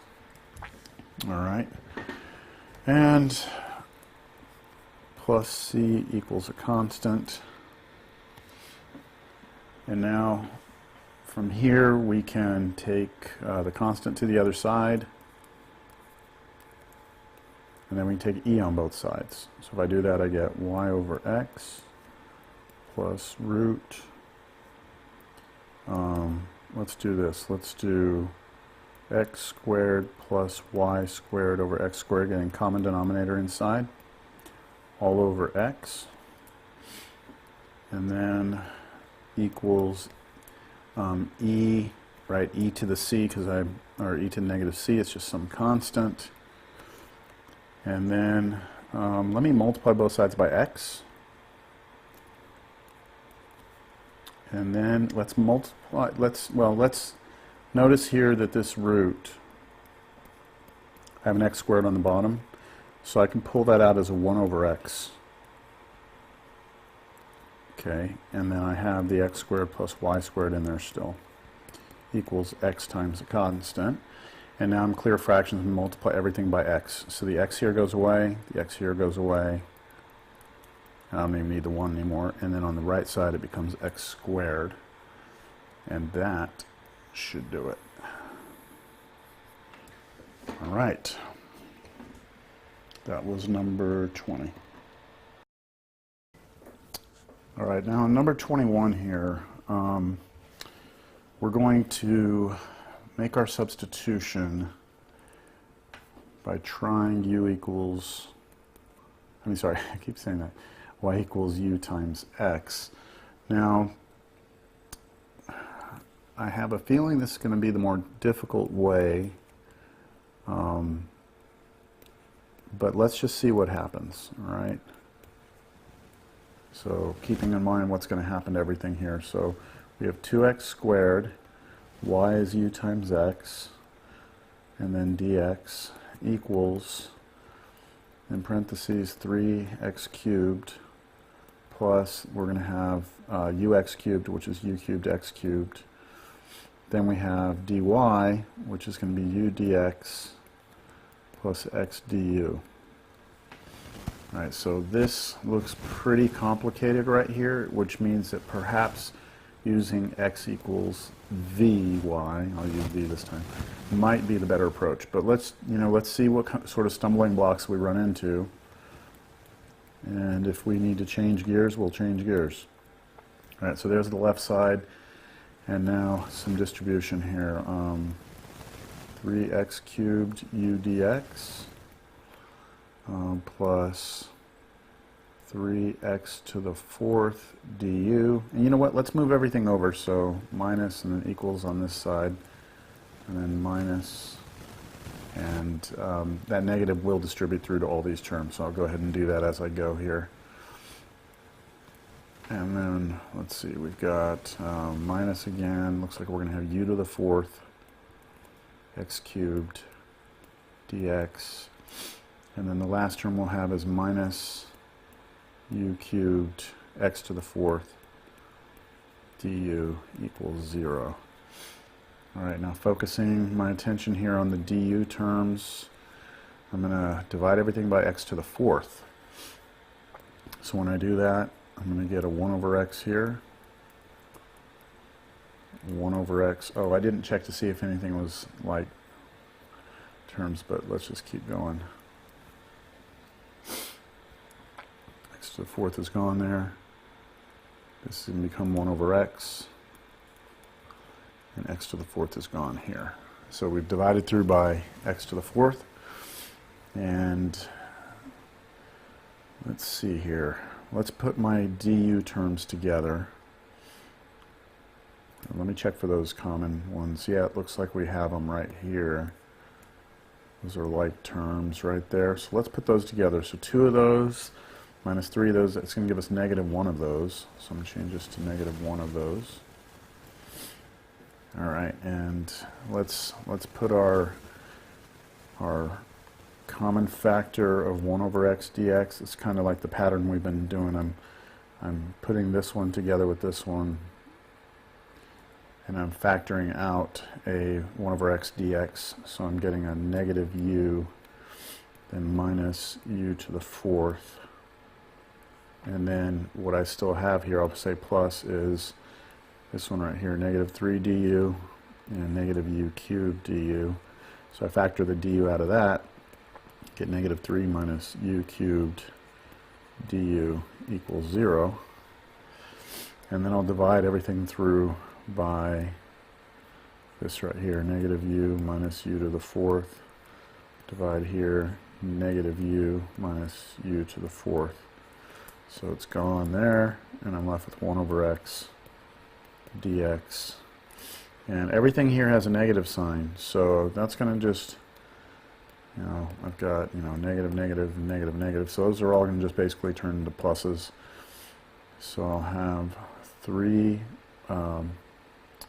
plus u cubed over u plus u to the 4th, and then du equals 0.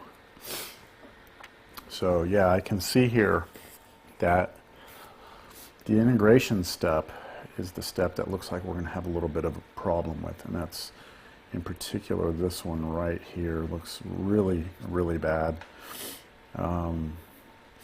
Not an easy integral there. Yeah, that's not something, I mean, we could start chipping away at it, maybe split it into two integrals, then maybe try some partial fractions because we do get some factoring, but it's not something that we normally run across in Cal 2, so I think maybe at this point it might be worth it for us to just revisit the other substitution and just maybe work through all this again. So I'm going to go back up here. I'm going to use x equals v times y, and then dx would be v dy plus y dv, and then I'm just going to rework this.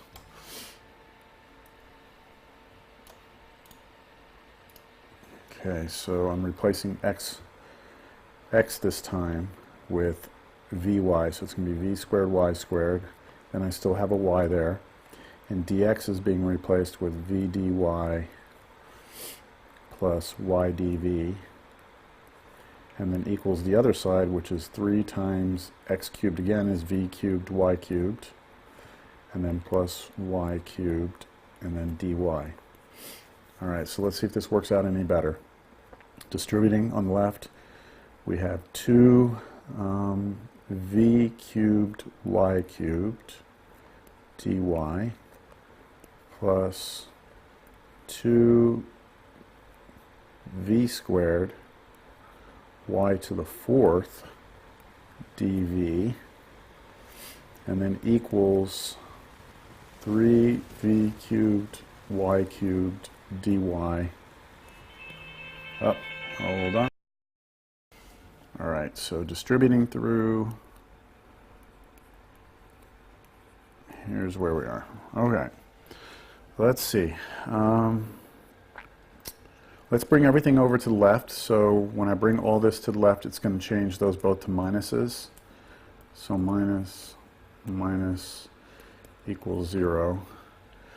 And I do have some common terms here. So this one, 2 of those, and I take away 3 of them. So that's going to leave me with negative 1 of them. So I'm just going to put that there, and I will get rid of this. And now let me look at let's look at the dv term, and let's try and get rid of the y. So I'm going to divide everything by y to the 4th, and when I do that, y to the 4th goes away here. This will turn into 1 over y, and this will also turn into 1 over y. And then at this point I can, let me erase this guy. I can, on the second 2 terms, let me factor out 1 over y dy, and that would leave me with a negative v cubed minus 1 equals 0, and then I still have over here 2v squared dv, and I've taken out a positive. You know what might be a little bit better? Let's pull that negative out, and we'll put that minus right here, like that. Just make it a little bit easier to work with. Then let's divide through by this v cubed plus 1. Oh yeah, this is going to work out much nicer. V cubed plus 1 here. So the second term, that's gone. And here we should be able to just go straight to integration. The second integral, natural log y plus a constant equals 0. Oh, gonna sneeze. Excuse me. And then on the first integral, I'm going to just do a u substitution. So that's going to be u. And then du. Yeah, I can use u. I haven't used u anywhere else. 3v squared dv.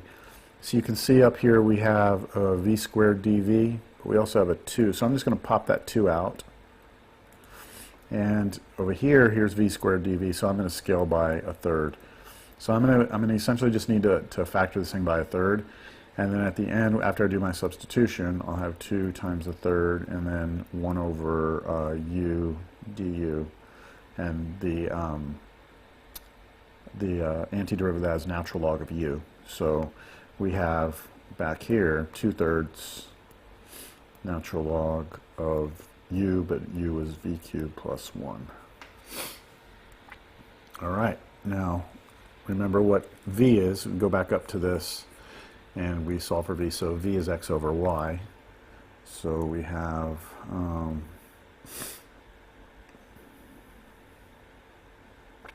wondering if I should maybe just bring this power up first. Bring that up as a 2/3. Yeah, let me do that before I replace my v. Be easier to write. And then let's put these two logs together because there's subtraction between them. So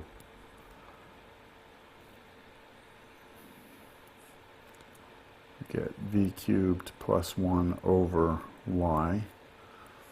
But, oh, that 2/3 I forgot. 2/3, so this is going to be to the 2/3 right there. And then plus c equals 0. And then move the c to the other side. And then e on both sides, so we get v cubed plus 1 to the 2/3 over y equals e to some constant, which is just, again, a constant. And then I can multiply both sides by y. Get something like that. And then at this point, I can replace my v with x over y. So x cubed over y cubed plus 1 raised to the 2/3 equals c times y. And that's probably okay. I don't see any need to go any further than that. I think the book cubes both sides, but really no need, like I said. Okay, so that's number 21. Let's look at 22.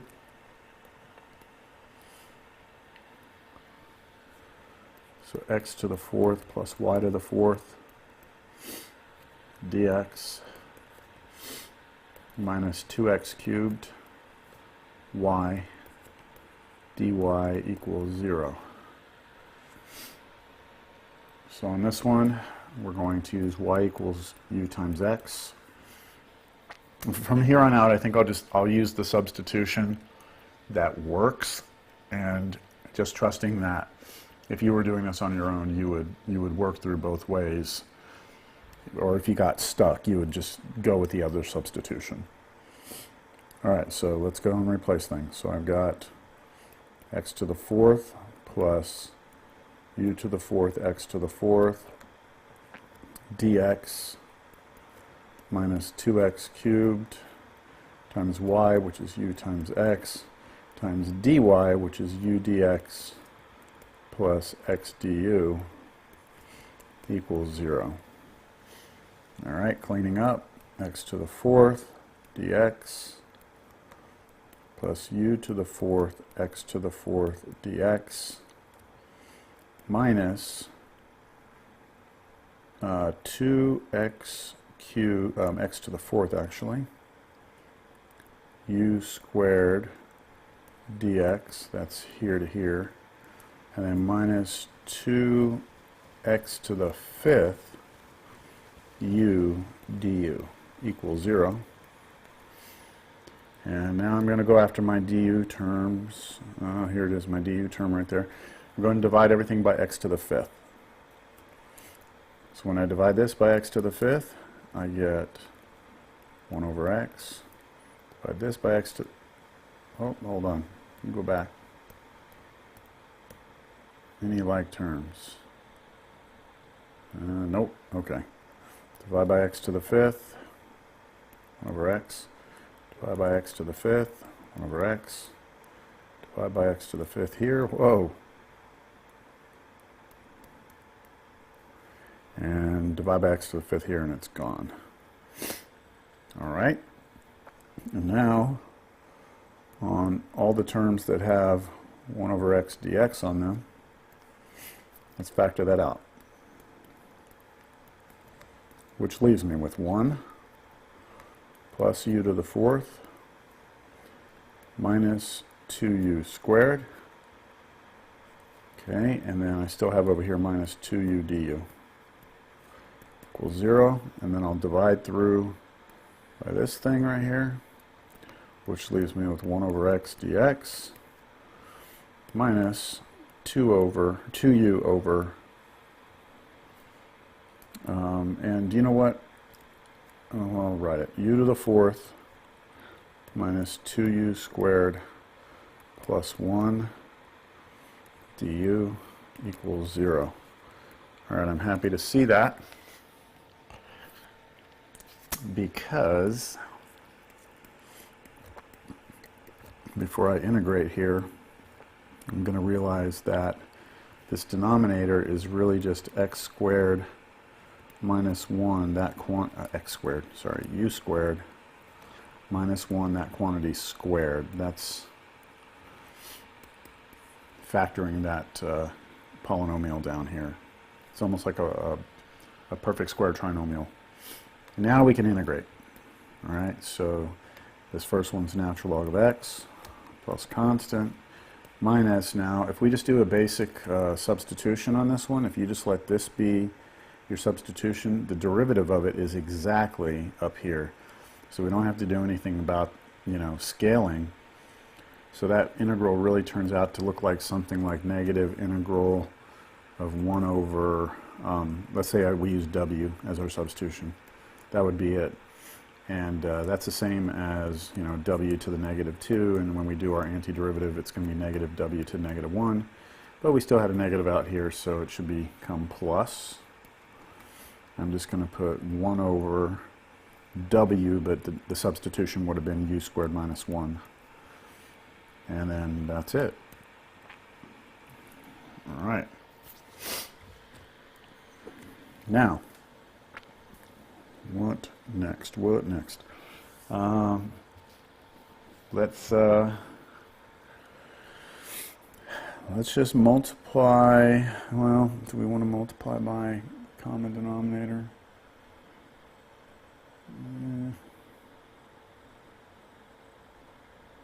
Let's see what this 1 over u squared minus 1 turns out to be. If we replace u with y over x, it becomes y squared over x squared minus 1. If we multiply the top and bottom by x squared to clear the fraction on the bottom, clear the fraction on the bottom, we just get x squared over y squared minus x squared. So that's this entire expression turns into this. So if I rewrite this, natural log of x plus c plus x squared over y squared minus x squared equals 0, then what I could do now is multiply both sides by this, and that will have the effect of throwing a y squared minus x squared out in front of my natural log. I'll have plus c times that expression that we multiplied by, and then plus x squared equals 0. And I'm thinking that that should do it. I don't think there's much more we need to do. Looks good. All right. Let's go for 23.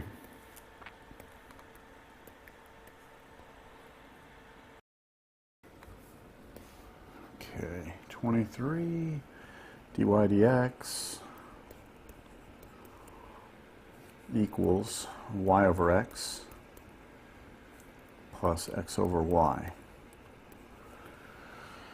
All right, let's first try and get this thing to look the right way. So let's multiply both sides by x times y and times dx. That way we clear all the fractions out.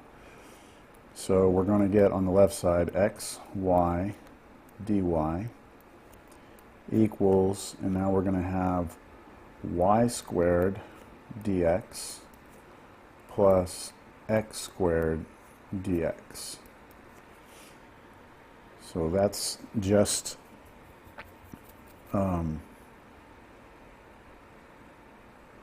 multiplying by that common denominator. That's all we should end up with.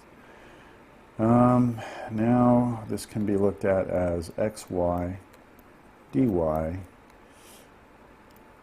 minus, and I'm going to bring both these guys to the other side, but notice they both have dx, so I can factor out the dx, and I should get that. Okay, now let's on this one let u be equal to, or I keep on saying that, y equals ux.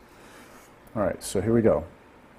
X ux dy minus u squared x squared plus x squared dx, but dx is actually going to be u dx plus x du equals 0.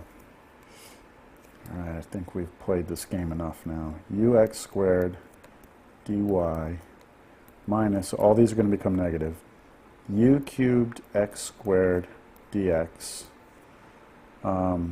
plus u squared x cubed du, foiling here, plus ux squared dx, and then plus x cubed du equals 0. All right, any like terms here?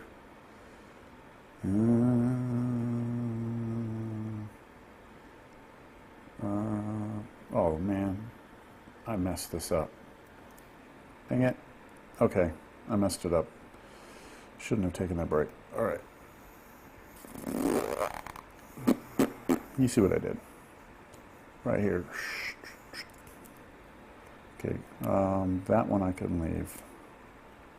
It was right here, okay.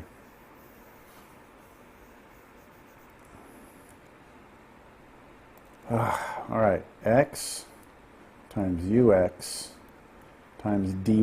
This is the one that gets switched.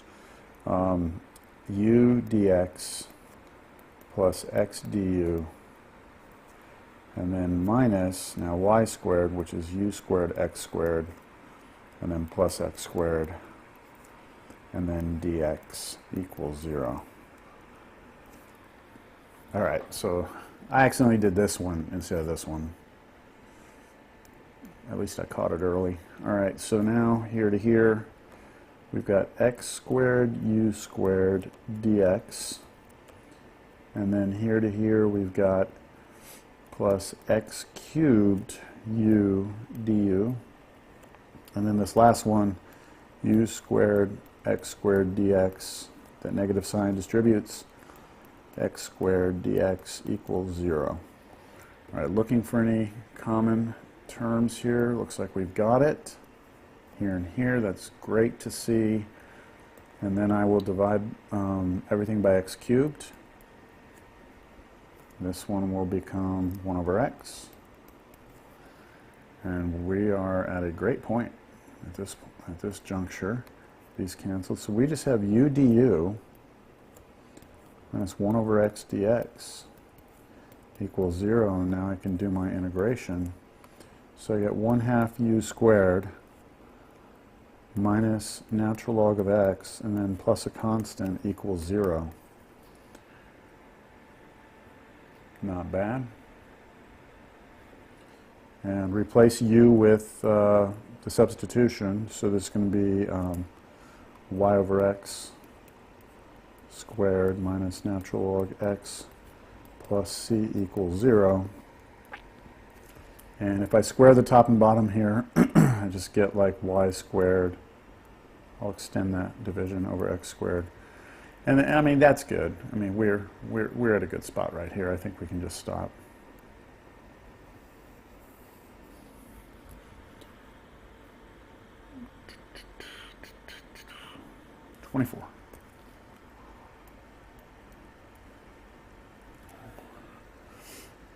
dy dx equals y over x plus x squared over y squared plus 1. All right, we're going to do y equals ux. But let's clean up. So let's multiply everything by a common denominator. Let's multiply by x, y squared dx. So we should get x, y squared dy on the left equals, this is going to become y cubed dx plus x cubed dx plus, now we multiply 1 by all that, we get this. Okay, so that's just multiplying all of these terms by our common denominator right there. All right, let's move everything to one side. So let's cheat again. 0, so that becomes minus, minus, minus, and what did I forget? I haven't changed anything over yet, so that was just getting a common denominator, so I still need to do my substitution. So let's do this. This is going to become, well, yeah, that's what I've got. Nasty. It's going to become x and then y squared, which is u squared x squared dy, but dy is actually u dx plus x du. That's just this piece. Then I have minus y cubed, which is u cubed x cubed dx. Then minus x cubed dx, that doesn't change. Then minus x, but then y squared is u squared x squared dx equals 0. All right, let's just distribute this here. And we get, let's see, x cubed u cubed dx plus x to the 4th u squared du minus u cubed x cubed dx minus x cubed dx minus, let's change this, x cubed u squared dx equals 0. All right, believe we get some canceling here. That's gone. And that looks okay. So now, focusing on the du, I'm going to divide everything by x to the 4th. So that's gone. This becomes 1 over x. This becomes 1 over x. And so I have u squared du. And then I'm going to go ahead and I'm going to pull out a minus 1 over x dx out of these two. And when I do that, I will be left with, I pull the negative out, so it'll be 1 plus u squared equals 0. And now I'll divide through by this 1 plus u squared. So that's going to be gone. And this will be 1 plus u squared underneath. Like that. And we're ready for integration. Now, first one, or second one's straightforward. Plus c equals 0. All right, this one, do a little long division first. I'll show you something pretty cool on this one, actually.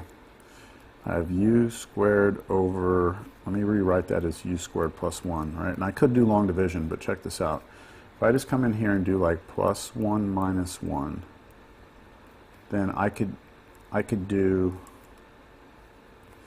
all of this over this, which would be 1, then plus this over the denominator, which would be minus 1 over u squared plus 1. So if you actually do that, long division, you get the same exact results. Just a little shortcut whenever you can make the numerator kind of match up with the denominator.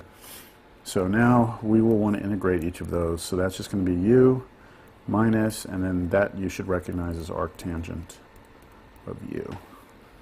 So we should have u minus arctangent of u, but u is y over x. So y over x minus arctangent of y over x minus natural log of x plus c equals 0. All right, happy with that? We move on. 25. 25, y dx dy equals x plus 4y, ooh, an exponential, e to the negative 2x over y. All right, something interesting is about to happen. Let's multiply both sides by dy. So this side just becomes y dx, and it's this whole side dy. Now, in terms of picking our substitution, we have not seen anything like this before. So notice we have x over y here. So why don't we make the substitution that x is equal to vy, and that way x over y will be equal to v. And so I'd be able to replace that with v when the time comes. So let's try that. So I'm going to rewrite this now. I'm going to have y, and then dx here, remember, is going to be the derivative taken from this and doing product rule. So that's going to be v dy plus y dv. And the next step is, I just thought of something. I think I threw something away that I wanted to not throw away. Darn it. Okay, so now I'm replacing this x here with vy plus 4y e to the negative 2, and then this is the important part. This should be v right there, v, and then dy, which is just dy. Okay, all right, let's see. This looks pretty bad, but let's move everything to the other side. So make that a minus, make that equal 0, and let's distribute. So yv dy plus y squared dv minus vy dy minus 4y e to the negative 2v dy equals 0. So let's start here by looking at our dv, which is here, and let's try dividing by y squared. Let's see what happens. So if I divide the first one by y squared, I get 1 over y. And if I divide this by y squared, it's gone. So that's really just going to be a 1 right there. And divide by y squared here, I get 1 over y.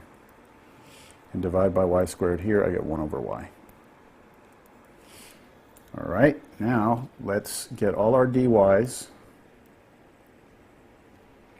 right here. And let's factor out a 1 over y dy. And if we do that, I'm left with a v from the first one And the second one, oh, those were the same. Minus v, oops. And then the last one, minus 4e to the negative 2v. And that takes care of all the dy stuff. And then I still have this guy right here. So plus 1 dv equals 0. Okay, so those two things would have canceled. So the v minus v is gone. I still have that there. Now let's divide through by this. And that'll be like right here, negative 4e to the negative 2v. And when I divide that through, it's gone here. So here's where we are. I have 1 over y dy, and then minus 1/4, so that's that 4 in the denominator. Then e to the negative 2v, that's really e to the 2v if I bring it up, dv equals 0. And I'm looking at this and I'm thinking integration here is going to be real nice. So I'm going to have natural log y plus a constant minus 1/4 times the antiderivative of e to the 2v, which is going to be 1/2 e to the 2v equals 0. Now, that's 1/8. And now I'm going to replace v. Remember, v was x over y. So we have natural log y plus c minus 1/8 e to the 2x over y equals 0. All right. Yep, we're good to go here. Looks good.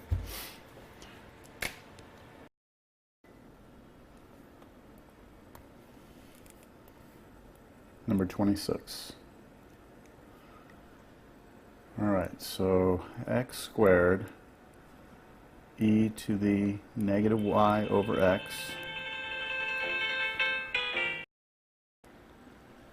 okay, e to the negative y over x plus y squared dx equals xy dy. And I'll move that over to the other side, so equals 0 here. And again, our natural choice here for our substitution is to take a look at this e to the negative y over x. And so it's looking like I'm going to want to use y is equal to ux so that u is equal to y over x. So let's go ahead and make our substitution. We will be switching that dy over also. So here we go. We've got x squared e to the negative u plus y squared, which is u squared x squared, dx, we're not changing, minus x times y, which is u times x, and then here's our dy. So it's u dx plus x du, and then equals 0. All right, let's clean this up. X squared e to the negative u plus dx plus u squared x squared dx minus, now this right here is just x squared u, so let's distribute that through. We'll get a minus on everything, so x squared u squared dx, and then minus again x cubed u du equals 0. Checking for any like terms here. Looks like these are the same, so those are gone. That's great to see. And then looking at my du, I'm going to divide everything by x cubed. So when I divide this first one by x cubed, I get 1 over x. And then when I divide this by x cubed, it's just that. And that looks like we're almost there. I'm dividing, well, Yeah, you know what, you can say divide by e to the negative u, but you could also just say, you know, take everything both sides and multiply by e to the positive u, and that will have the effect of killing that one off. However you want to do it, we're going to be winding up with 1 over x dx, and then this last one minus, we still have a u here, and we just hit that with an e to the positive u, so du like that equals 0. And now we can integrate. So we have natural log of x plus a constant minus, now we're going to need a little integration by parts here. So we have u here, we have e to the u here, this becomes e to the u, and this becomes du. So we're going to be, sneezing. Excuse me for that. Minus here, and then we have these two multiplied, so u e to the u, minus the integral, and then these two in the integral, so e to the u du, and then equals 0. So natural log x plus c minus u e to the u minus e to the u again, and then equals 0. And then let's just replace our u's. Let's replace all of our u's here with y over x. So y over x, e to the y over x, minus e to the y over x. And that looks pretty good. Yeah. Yep, that'll work. Okay.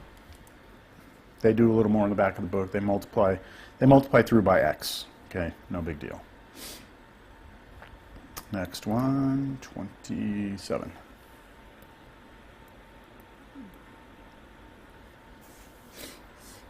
All right, y plus x cotangent of y over x dx minus x dy equals 0. A natural candidate here is dictated by that. So let's go with ux again, and I'll be replacing that dy in there. So here we go.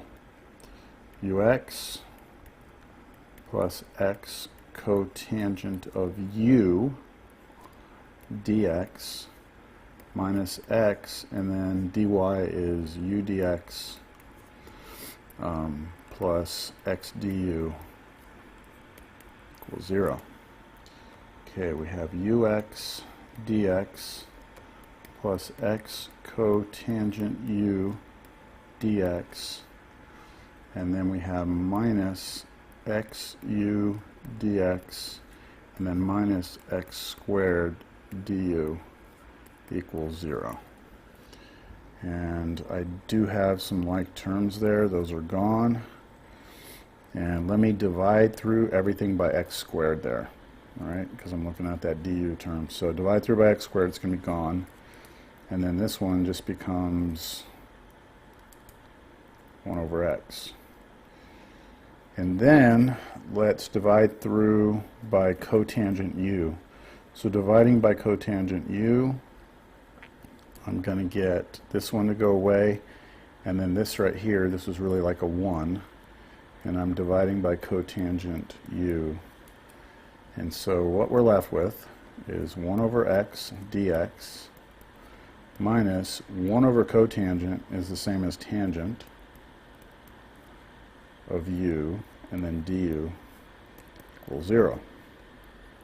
Antiderivative, we get natural log of x plus a constant minus, and then we need the antiderivative of tangent, which is a formula, natural log of secant of u equals 0. We can put this natural log and this natural log together. With the subtraction, it becomes division.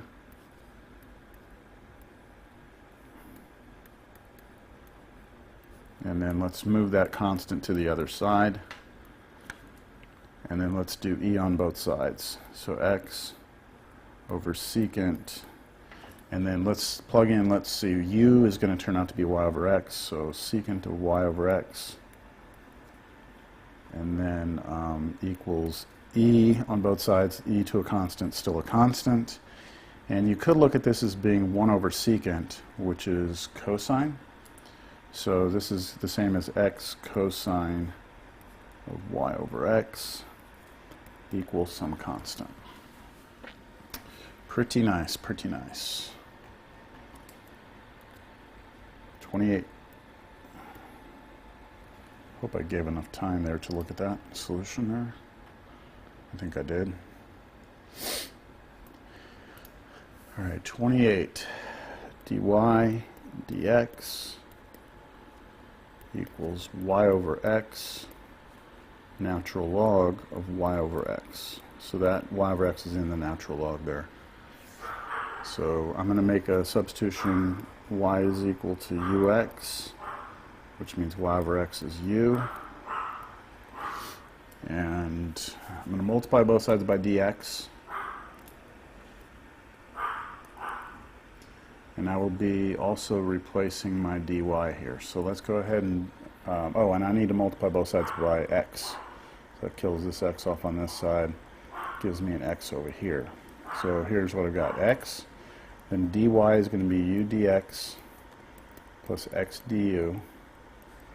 And then equals y, which is ux, natural log of, now y over x is u, so natural log of u dx. Looking good. Move everything to the left, so change this to a minus and put equals 0 here.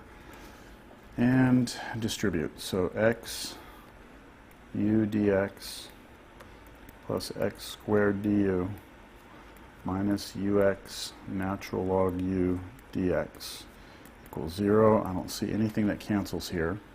So I'm going to look at my du term here. Divide everything by x squared. This x squared's gone. This becomes 1 over x. Let's look at the two terms that have 1 over x dx in them. Right there. So I will take my 1 over x dx factored out. Out of the first term I'm left with u. Out of the second term I'm left with u natural log u. And then I still have a plus 1 du there, equals 0. And now I can divide through by this term. So that will kill it here. And the second integral will become 1 over u natural log u. Uh-oh, I messed up. I forgot what I erased. It's u minus u natural log u. So let me put that down here now.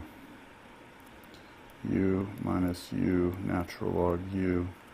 Okay, so that's what happens. I divide it over there, it's gone. Divide it over here, it's here. I plus there. And now I can integrate. So I have natural log of x plus c. And then on this integral, this looks mighty nasty. But let me factor out a u. I get 1 minus natural log u du. And notice that if you choose this whole expression here to be your substitution, so let's just call that like w equals 1 minus natural log u, that the derivative of that is going to be negative 1 over u du, which I have a 1 over u du right here. Now I don't have the negative, but I can always scale it, so I'll put negative dw and make that plus. And so that whole integral is going to really turn into 1 over w dw with a negative out front, which is equal to natural log of w. So we have natural log of x plus c, then we got a minus, and then it's natural log of w, but w was 1 minus natural log of u, and then equals 0. And now let's just replace our u with y over x. like that. And I'm okay with this.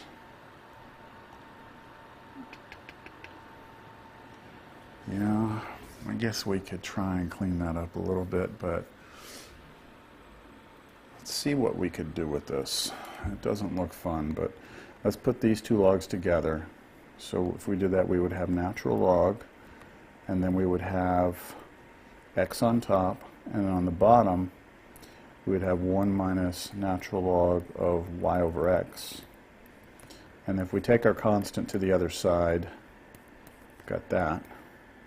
Then if we do e on both sides, we're just going to be left with x over 1 minus natural log of y over x, and then e on the right-hand side, e to a constant is just a constant. And then if I multiply both sides by the denominator, I get x is equal to c minus c times natural log of y over x. And then let me do this. Let me move this to this side. So c natural log of y over x equals c minus x. Divide by c. So if I divide by c, I've got 1 and then x over c. And then let's do e on both sides again. So we get y over x equals e to the 1 minus x over a constant. This is interesting. And then multiply both sides by x. So we get y is x. Now I'm going to double check this. This is x. No, what did I mess up?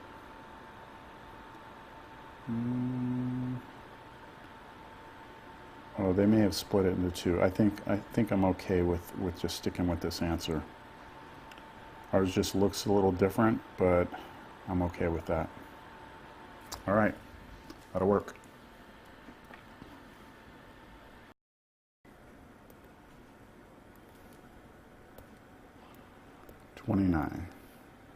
All right, for 29, okay, this one looks a little different. We have x squared plus xy minus y squared dx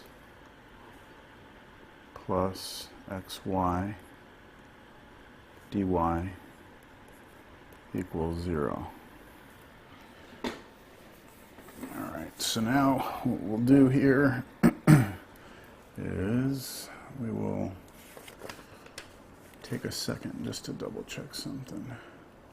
All right, so now which substitution are we going to use? Let's go with y equals ux, and make sure we remember we're going to replace the dy here. So we're ready to roll here. We have x squared plus xu times x minus u squared x squared dx plus x and then y, which is u times x, and then dy, which is u dx plus x du equals 0. All right, so we've got x squared dx plus x squared u dx minus u squared x squared dx. It's the first three terms, and then plus x squared u squared dx plus x cubed u du equals 0. Any like terms here? Looks like we've got our middle ones will go. And that's about it. So I'm going to look at my du here, and I'm going to divide everything by x cubed. So I divide everything by x cubed, I get 1 over x here, 1 over x here, and that's gone. So now factoring out the 1 over x dx from the first two terms, I will be left with 1 plus u. And if I look at what's left down here, we get u du equals 0. Now divide everything by 1 plus u.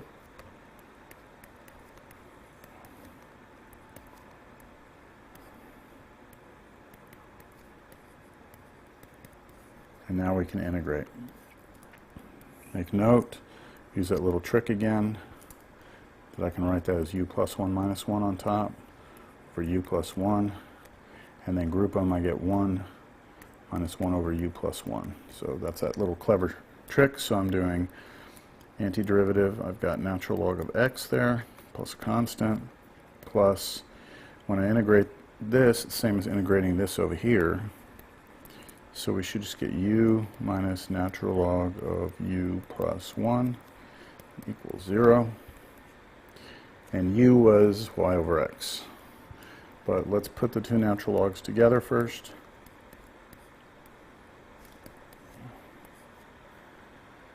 And so then we have, let's go c minus u. So I'm taking the c and the u to the other side. I didn't change the sign on the c because it's just a constant, so we don't care. And now I take e on both sides. So I've got x over u plus 1 equals, now this time this is not a constant. This is e to a constant minus u. And I can multiply both sides by u plus 1.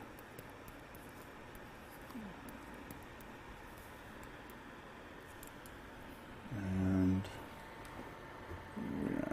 where are we at?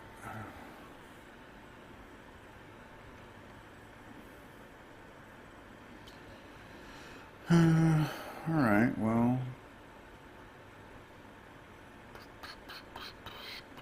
yeah, let's keep going. X equals, this is y over x plus 1, and then check this out. This is actually e to the c times e to the negative y over x. So I'm using just properties of exponents there. And let's multiply everything by x. So we have x squared equals, and when I distribute through x here, I get y plus x. And then this e to the c, that is just a constant. So I'll say a constant times e to the negative x over, or negative y over x. And let's, I mean, we're there. I'm trying to get this to look like the back of the book. So what can we do here? We can distribute this through both of these. So x squared equals y times c times e to the negative y over x plus x times c e to the negative y over x. And then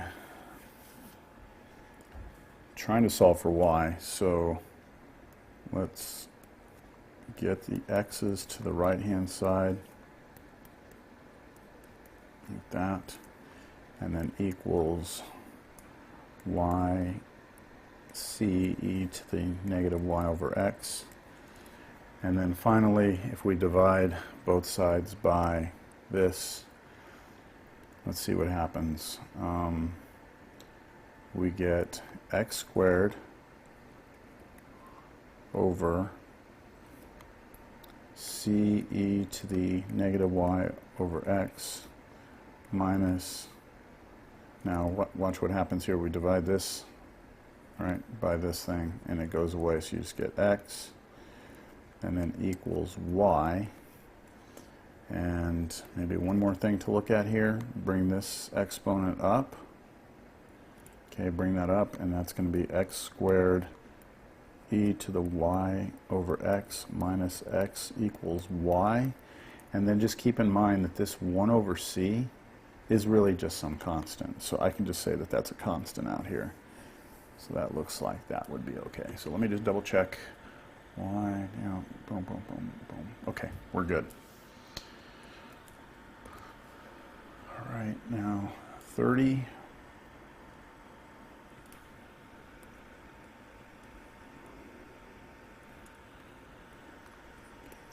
squared plus xy plus 3y squared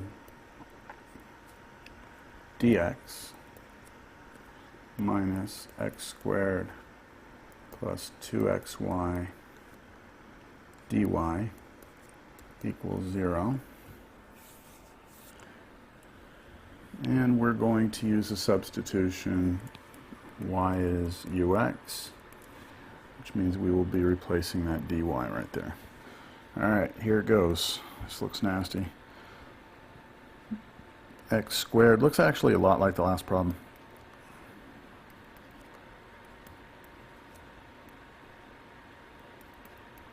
Okay, replacing everything there, and then dx minus x squared plus 2x ux dy is u dx plus x du equals 0. All right, we've got x squared dx plus x squared u dx plus 3u squared x squared dx.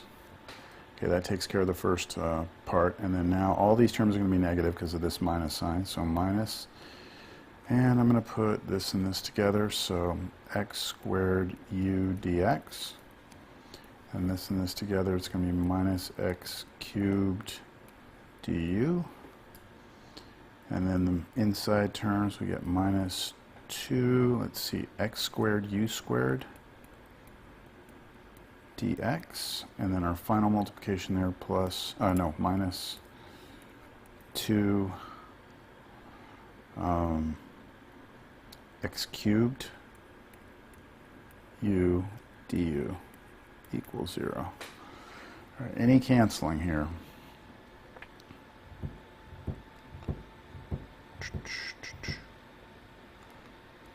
X squared u dx, x squared u dx, and then I've got 3 of these, and I'm taking away 2 of them right here.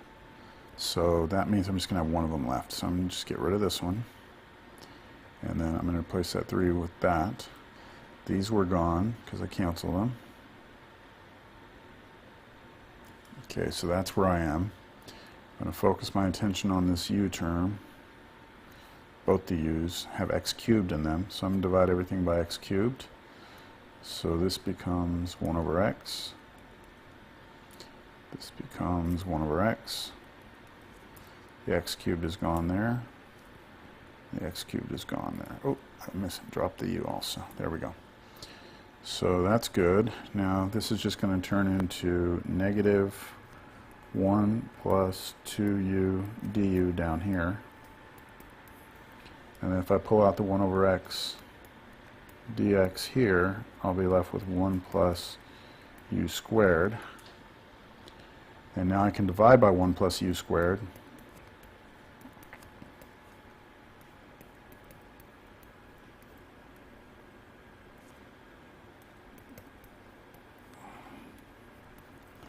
There we go. I don't need the parentheses there. Okay, I need to integrate both those. All right, so the first integration is just natural log x plus c. Then, here, I'm going to do something I've done in the past. I'm going to do 1 over this, because the antiderivative of that is arctan. Then I'm going to do 2u over this, because that's just a basic substitution. If you let the substitution be 1 plus u squared, then the derivative of that is exactly 2u right there, so it's a perfect fit. So I'm going to trust that you can do that. We're going to get minus arctangent, that's the yellow one, arctangent u, and then we should have plus, oh no, minus, because that minus distributes to both, minus natural log 1 plus u squared. And we have our constant accounted for. Okay, we're good. Now, let's put this, this log and this log together. Subtraction means division, so we're going to have x over 1 plus u squared. And then I'm going to have equals tangent inverse of u plus a constant. I'm taking the constant to the other side. Remember, we don't care about the sign. And let's do e on both sides now. So we get x over 1 plus u squared equals e to the arctangent of u plus c. But remember, that means we can split that up as e to the c like that, but that's just a constant, so times a constant. And let's go and replace u. U is going to be y over x. So if I do that now, I get x over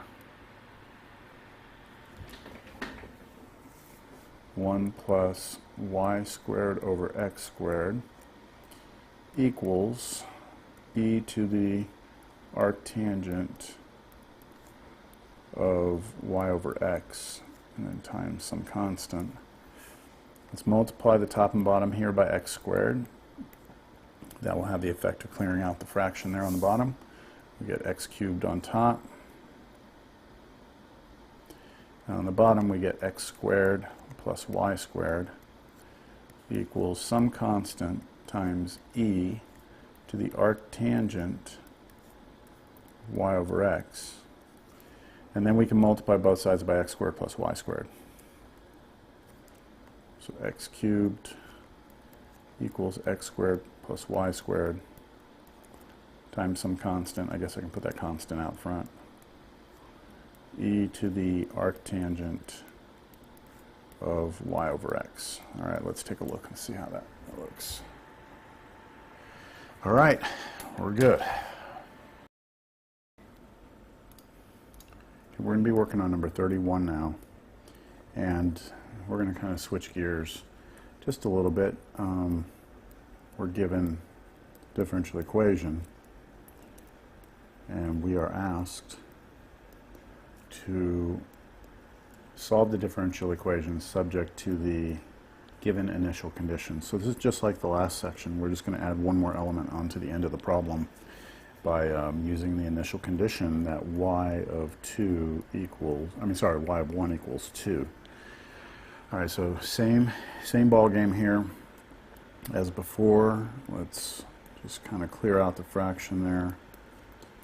And we kind of got away from looking and inspecting to see that the differential equation was a homogeneous equation, but you can see here the degree here is 3, and then each of these are degree 3, so we are good to go. That's been something subtly that we should have been paying attention to, but since we're in the section on homogeneous equations, we kind of know that that's what we're working with.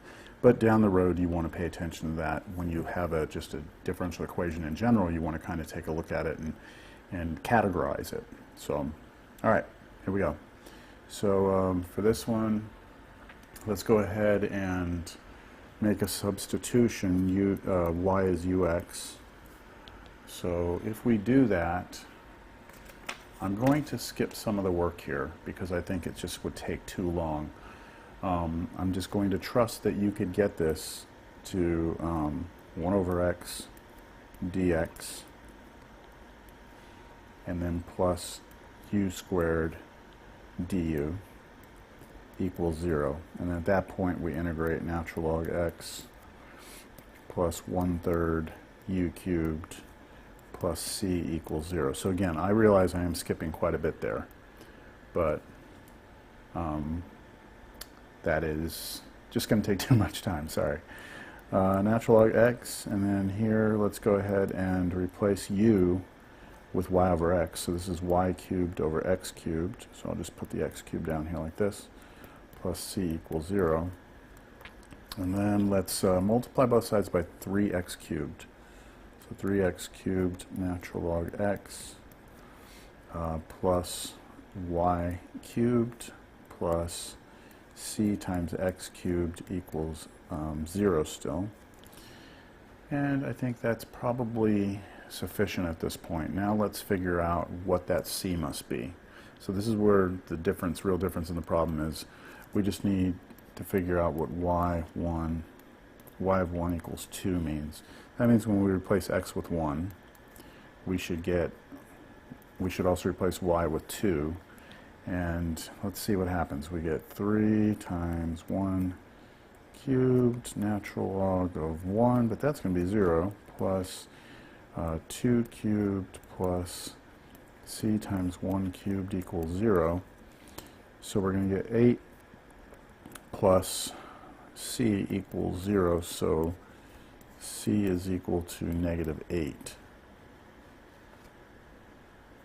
And that is it. All right, now we are working off of the, remember, we are working off of this equation right here. We are saying that given this equation, the constant would need to be negative 8 in order for this to be a solution to the original differential equation and simultaneously pass through this point, or the point 1, 2 in the xy plane. So 1, 2. So our solution, the curve, would pass through that point, but would also satisfy that differential equation.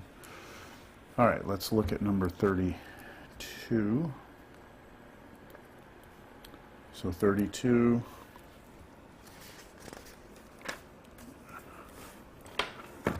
my book here. We have x squared plus y squared dx equals xy dy. They give us that y of negative 1 needs to be equal to 1. All right, so again, we will use the substitution y is equal to ux, and I will trust that you can get this integral down to, or this equation down to 1 over x dx minus u over 1 plus u squared du equals 0. And then once we're here, we've got natural log of x minus, then this one will be 1/2 natural log of 1 plus u squared. That's just a basic u substitution, plus c equals 0. And we could now use properties of logs, and we could also multiply both sides by 2. So let's multiply this by 2. That kills off the fraction. 2 times a constant is still a constant, so I'm not worried about that. I'm going to move the 2 up here. So we've got natural log. We're going to have x squared over 1 plus u squared equals c. All right, so that's a new constant. I moved it to the other side. It's negative, but that doesn't matter. And now take e on both sides. Wait a minute, hold on. Yes, okay, so take e on both sides. So when I take e on the left, it goes away, and then of course e to a constant is still a constant, so I've got that. And then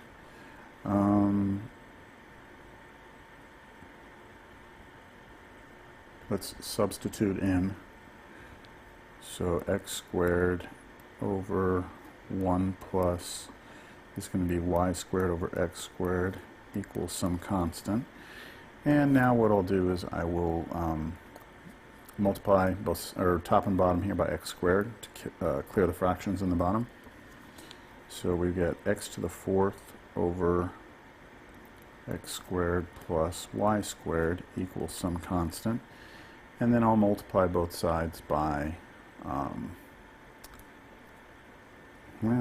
you know what? I really don't need to, because I'm trying to solve for c. So this is good. Just leave it like this.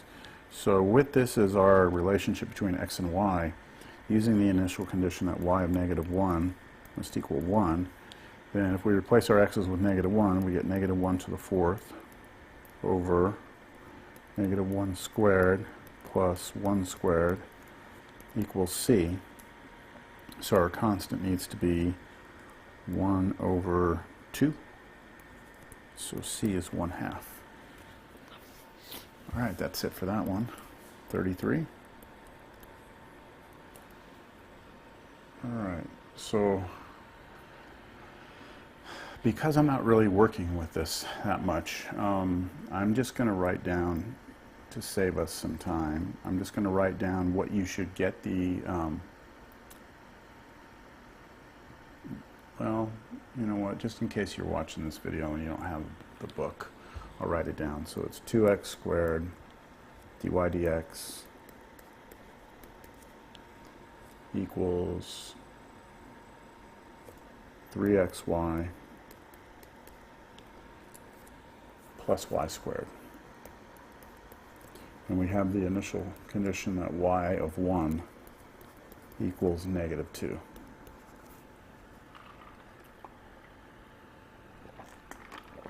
So we will again use y equals ux, and if you do that, you should be able to reduce this down to 1 over x dx, and then minus 2 over u times u plus 1 du equals 0.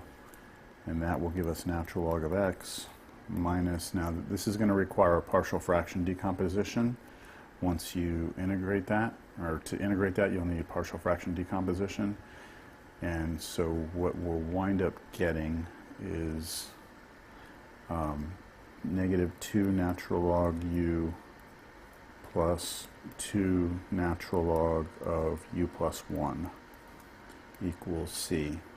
All right, so just move the c to the other side. That's using some properties of logs. Actually, no, just when you do the integration by, partial fractions, that's what will happen.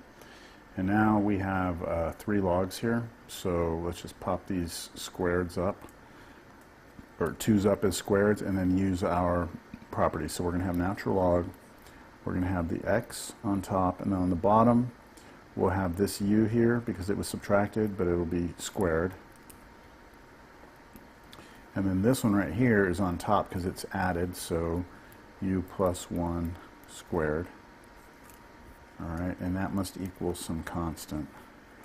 And then we take e on both sides again, of course. So we get this. And e to a constant, still a constant. And now we can replace our u with y over x. So let's try that. So we have x, we have y over x plus 1, that's squared. And then we have on the bottom y over x, but they're both squared, so like that. So now what I'm going to do is I'm going to multiply the top and the bottom by x squared to clear the fraction on the bottom. So that kills this off. And then we get x cubed here. So this gives us equals a constant. So that gives us x cubed, and then y, I'm going to write that as y plus x over x, so I got a common denominator in there, all over y squared equals a constant. I could have stopped already, but I'm just cleaning this up a little bit. So this is going to be x cubed times, in parentheses, or actually I'm going to write it like this, times, I have the y plus x squared on top, and then I'm going to square the bottom, x squared, and then all of that is over y squared, and equals c. And this x squared and that x cubed kind of reduce down to being x. So I should have like a final version here. X, y plus x squared over y squared. And that equals c. So how about we multiply both sides now by y squared, and that'll clear out our fraction. So that's a good relationship that we have between y and x. So to get c, we use our initial condition, which was y1 was -2. So if I replace x with 1 and y with -2,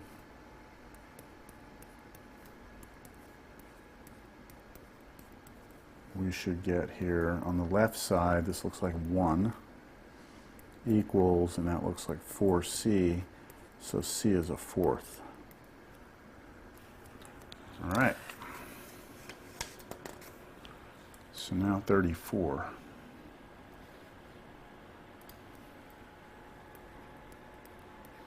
So 34 xy dx minus x squared dy equals y root of x squared plus y squared dy. That looks pretty nasty. Y of 0 is 1.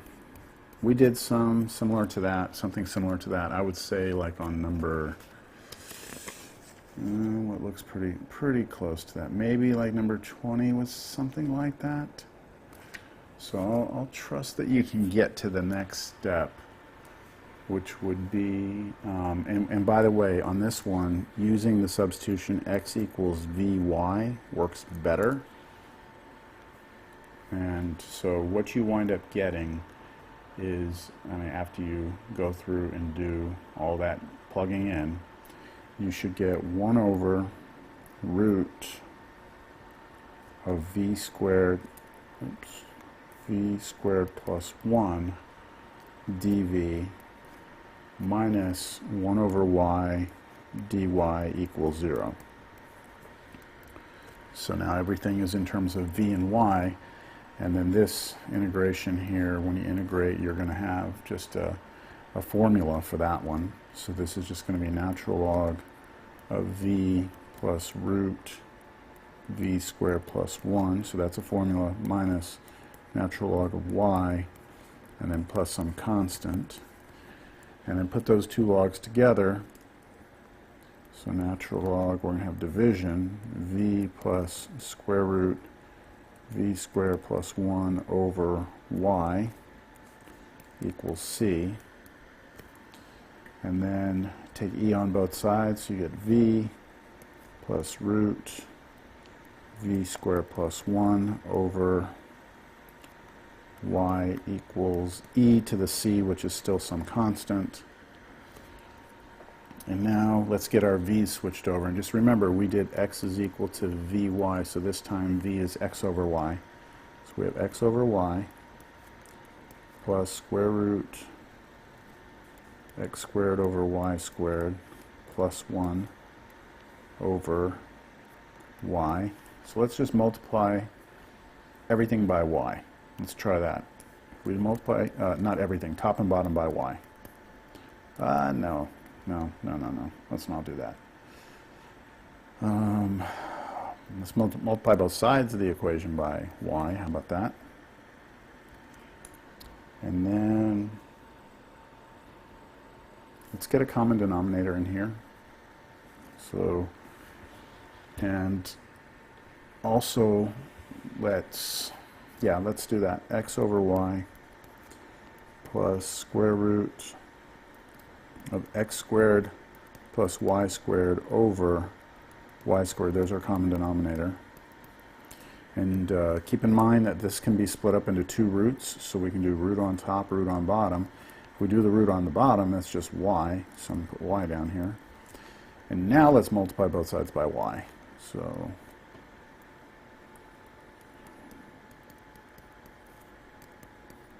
there we go.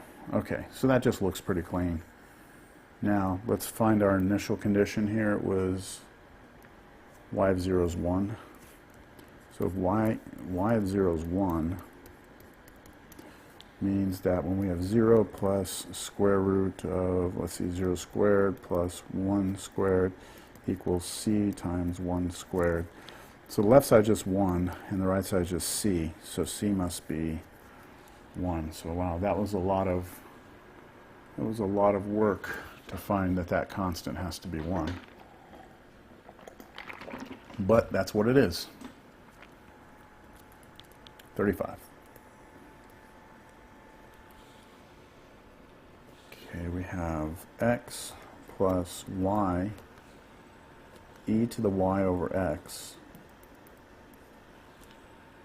dx minus x e to the y over x dy equals 0. And our initial condition is y of 1 is 0. Okay, so that one looks like some of the ones we did towards the end over here on numbers, maybe like number 25, number 26.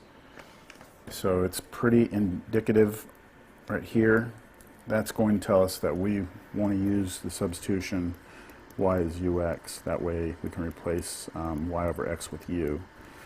But again, trusting that you can work this through,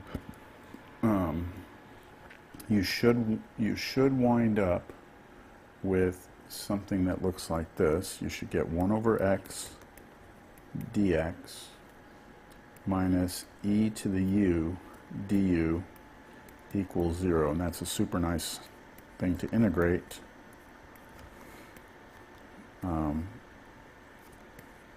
E to the u plus a constant. So integrating each of those really, really clean.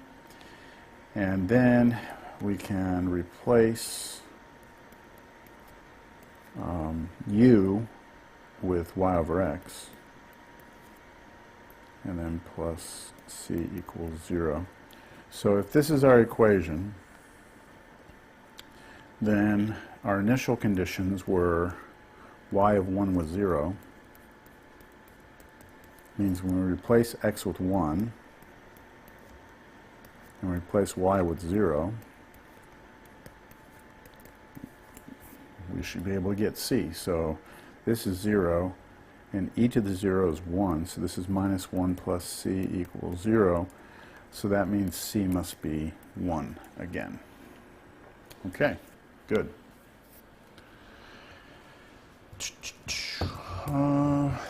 Okay, that's it for that. Okay, 36.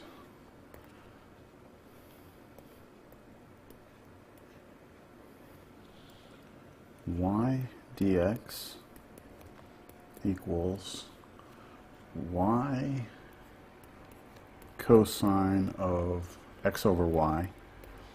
So that's already telling me that I'm going to want to use the x is equal to vy.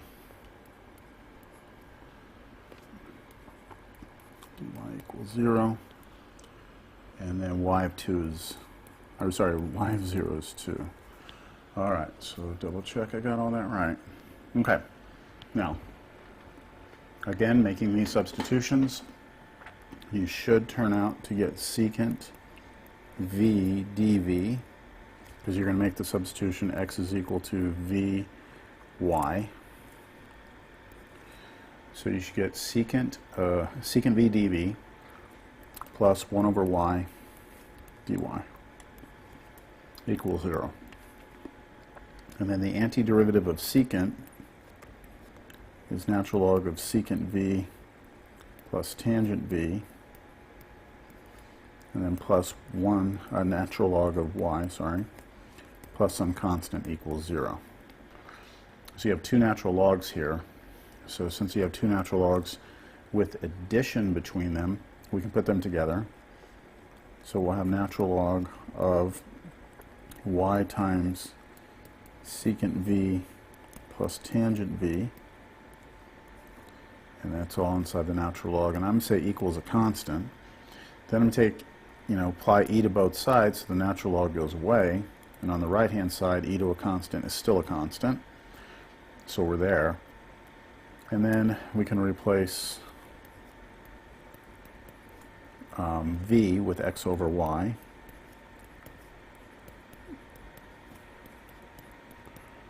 And that's going to give us an equation. So let's work with that. And remember, we're using that y of 0 is 2. So if we plug in 0 for x here and 2 for y, we get secant of 0 over 2, which is 0, plus tangent of 0 over 2, which is 0, equals c.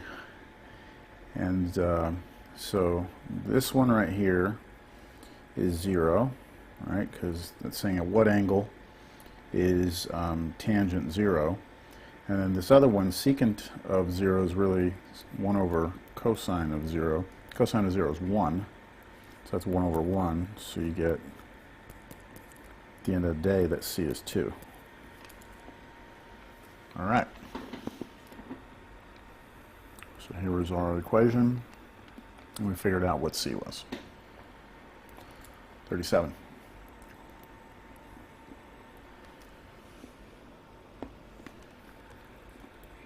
Y squared plus 3xy dx equals 4x squared plus xy dy. Initial condition, y1 is 1. And the substitution that we would use for this one is u is, or y, I'm never going to stop saying that, y is ux.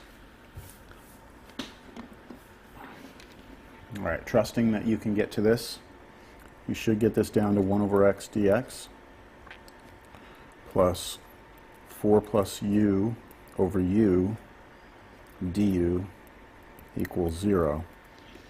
And then integration, it's pretty straightforward here.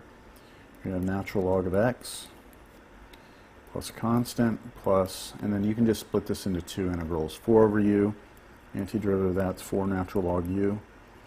And then u over u is 1, so antiderivative of that is just u. And that's it there. So why don't we move our constant to the other side. So just it's a constant, and we move the u to the other side. And then on the left-hand side, we still have these two pieces here. So two natural logs, they're added together. I'll pop the 4 up here. So this is going to be natural log of x times u to the 4th. Now take e on both sides.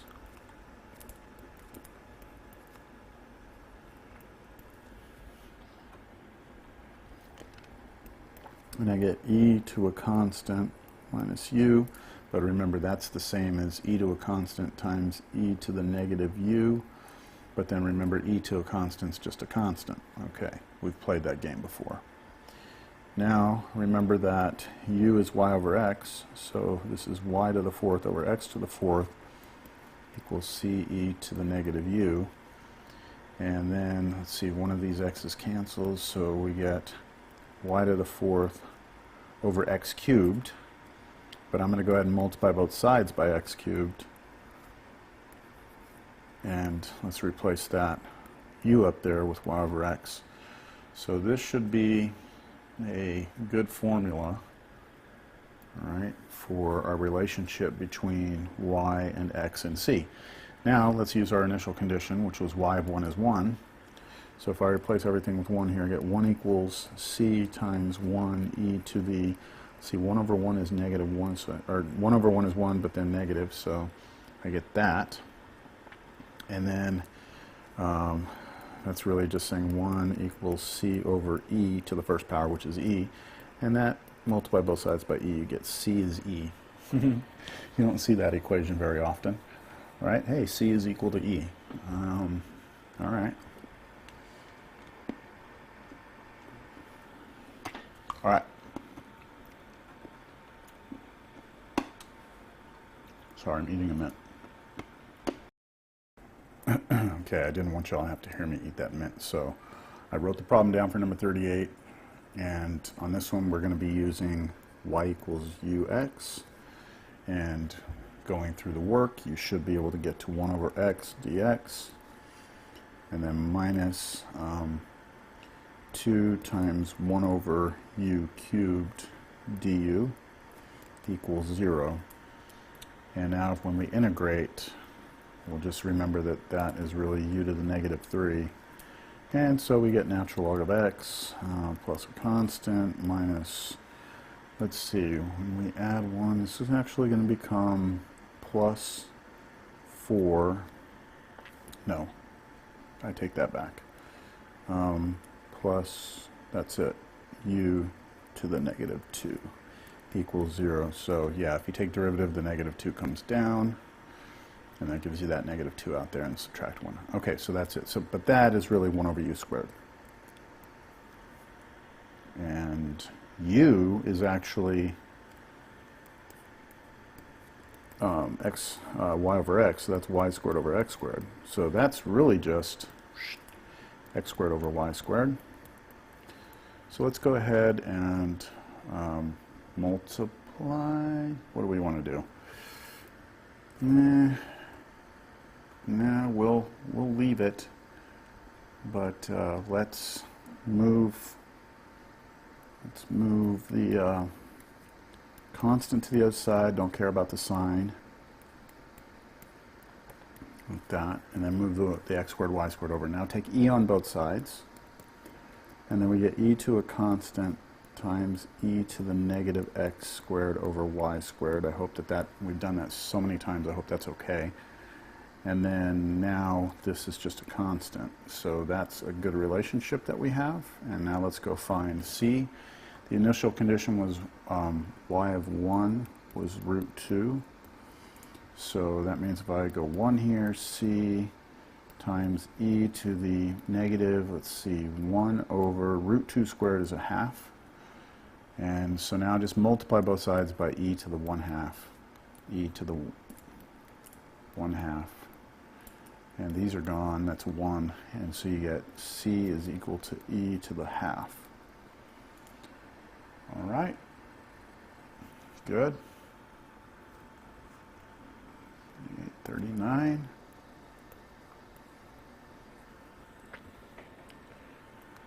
Okay, x plus root xy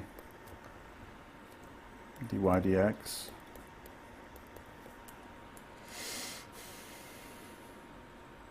plus x minus y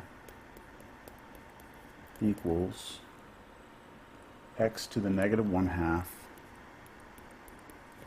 y to the 3/2, and y of 1 is 1. Alright, so this actually looks like a problem we really haven't dealt with something like this before that I can recall. So I think I'm going to work through this one. Okay, so for this, I'm going to make the substitution y is equal to ux, which means dy is u dx plus x du, and let's just see what happens. So we have x plus root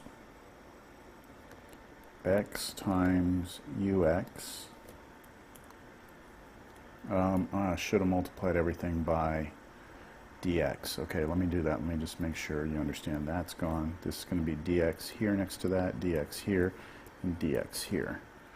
So this dy right now that I'm putting in here needs to be u dx plus x du, and then plus x dx, no issues there, that's that, then minus y, which is ux, and then dx, and then equals x to the negative 1/2 y, which is ux, so I'm going to go u to the 3/2, x to the 3/2, and then dx.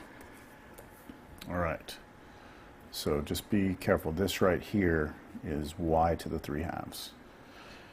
Oh man, what a mess. Okay, keep in mind also that this right here, that's x squared and it comes out, so that's x root u. So let's do some multiplication here. Here to here, we get x u dx. Then here to here, we get plus x squared du. And then here to here, we get plus x u to the 3/2 dx, that's root u times u, and then plus, let's see, x squared u to the 1/2, I'm just rewriting the root u, and then du, okay, so that takes care of that, plus x dx minus ux dx equals, and then when we put this x and this x, and this x together, they add the exponents, we just get x to the 2 over 2, which is x to the first power, u to the 3/2 dx. And let's just move that to the other side. So I'm going to make it minus here and then equals 0. Alright, do I have anything that's the same? Looks like this one and this one are the same. And, oh my gosh, did I get lucky here? This one and this one are the same. That's great news. Everything else, okay, I have to work with. So this du here, let's get rid of that x squared in front of it. So I'm going to divide through by x squared, which is going to kill this off. That means divide divide this one right here by x squared, which makes that a 1. And divide this right here by x squared, that's 1 over x dx. And that's it. Everything else is gone. So let me just write what I have. du, 1 du. And then I have plus, I'll go back to square root of u, du.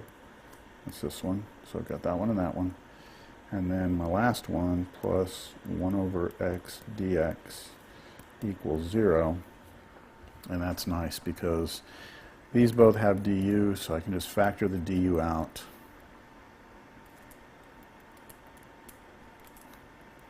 Like that. And I'm in business. I can integrate now. Alright, so this turned out to not be so bad. U plus 2/3 u to the 3/2. So I'm just treating this square root right here as u to the half, and using power rule. Plus natural log of x, and then we have a constant there, don't forget about that. And now let's replace u with y over x. So y over x plus 2/3 y over x to the, I said, yeah, 2/3 y over x to the 3/2 plus natural log of x plus c equals 0. Now, I don't know if I really feel like doing any more work to try and clean this up. I mean, there's so many things we can do algebraically here. I'm just going to say, look, this is my equation. All right, there it is. And now let's use the condition y1 is 1. So let me replace everything with 1. We get 1 over 1 plus 2/3. And then here I got 1 over 1, but you know, 1 to any power is still 1, so that's just 1, and then plus, oh great, natural log of 1 is 0, that's great, plus c equals 0. So that's gone, and I have 1 plus 2/3 over here, plus c equals 0. So that's going to be 5/3 plus c equals 0, so c is negative 5/3. So if you replace negative 5/3 in there for c, you will have the exact curve that satisfies that differential equation and passes through that point. Okay, 40. I think this might be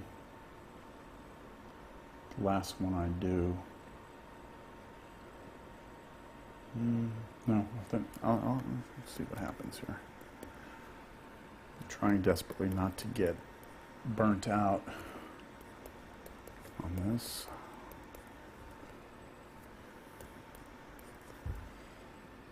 Okay, dy equals 0. Initial condition is y of 1 equals e. And so now we get to make a substitution. And this time we're going to use x equals vy. So that means dx is v dy plus y dv. And I think I want to work this out, but I'm going to pause the video and then I'll jump back. Okay, I'm going to write this one out. We have y dx. Oh, but dx is being replaced with v dy plus y dv plus x, which is being replaced with vy, and then natural log of x, which is being replaced with vy, and then minus natural log of y, and minus 1, and then dy doesn't change, equals 0. All right, cleaning this up, we have yv dy plus y squared dv, and then plus vy natural log of vy dy, and then minus vy natural log of y dy, and finally minus vy dy equals 0. And I see a vy dy that goes away. And I think that's all I'm going to be able to get there. So now what I'll do is I will look at my dv term here, and I'm going to divide everything by y squared. So this y squared goes away and we get a 1 here. This y becomes 1 over y. And then this y right here becomes 1 over y. And that's it. And now I look at my terms that have 1 over y dy. And let's go ahead and pull that out. I think we're going to have a little more work to do here. 1 over y dy came out. Now let's see what's left here. We have right here a v, and then we have natural log of vy, and then we have minus, and over here we have v natural log of y, like that. Okay, so that's what happened when we pulled out 1 over y dy. And then don't forget we still have this guy over here, so we have plus 1 dv equals 0. Alright, now the bad news here is that we still have some y's in here, so we can't just divide that out. So let's notice something here, that we can take this expression here, this one right here, let's see, we can rewrite that as v times, and then that's natural log v plus natural log y, and then minus v natural log y. So essentially what I've done here is I have used property of logs, that if you have multiplication you can split it up into 2. So now check this out. We've got v natural log v plus v natural log y minus v natural log y. And luckily for us, these two cancel. And so all this is on the inside here is v natural log v. So this is just v natural log v. So that's great news, because now we can divide by it because there's no y's in it. So we divide it out here, it's gone. I better not do that, I need it over here. And I'm going to take it and divide it over here. So v natural log v right there. And now we can integrate. Alright, so this is going to give us natural log y plus constant plus, now here on this one, which one am I on, 40? This is going to be, make just a u substitution right here, let that be u, then the derivative of it is 1 over v dv, which you've got. So if you do all that, you should get natural log of v. So it's like a double natural log. And then we have equals 0. And now move the c to the other side, and let's use property of logs.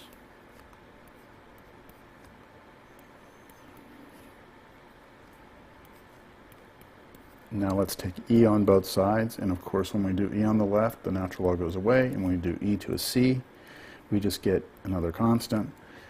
And now let's replace v with x over y.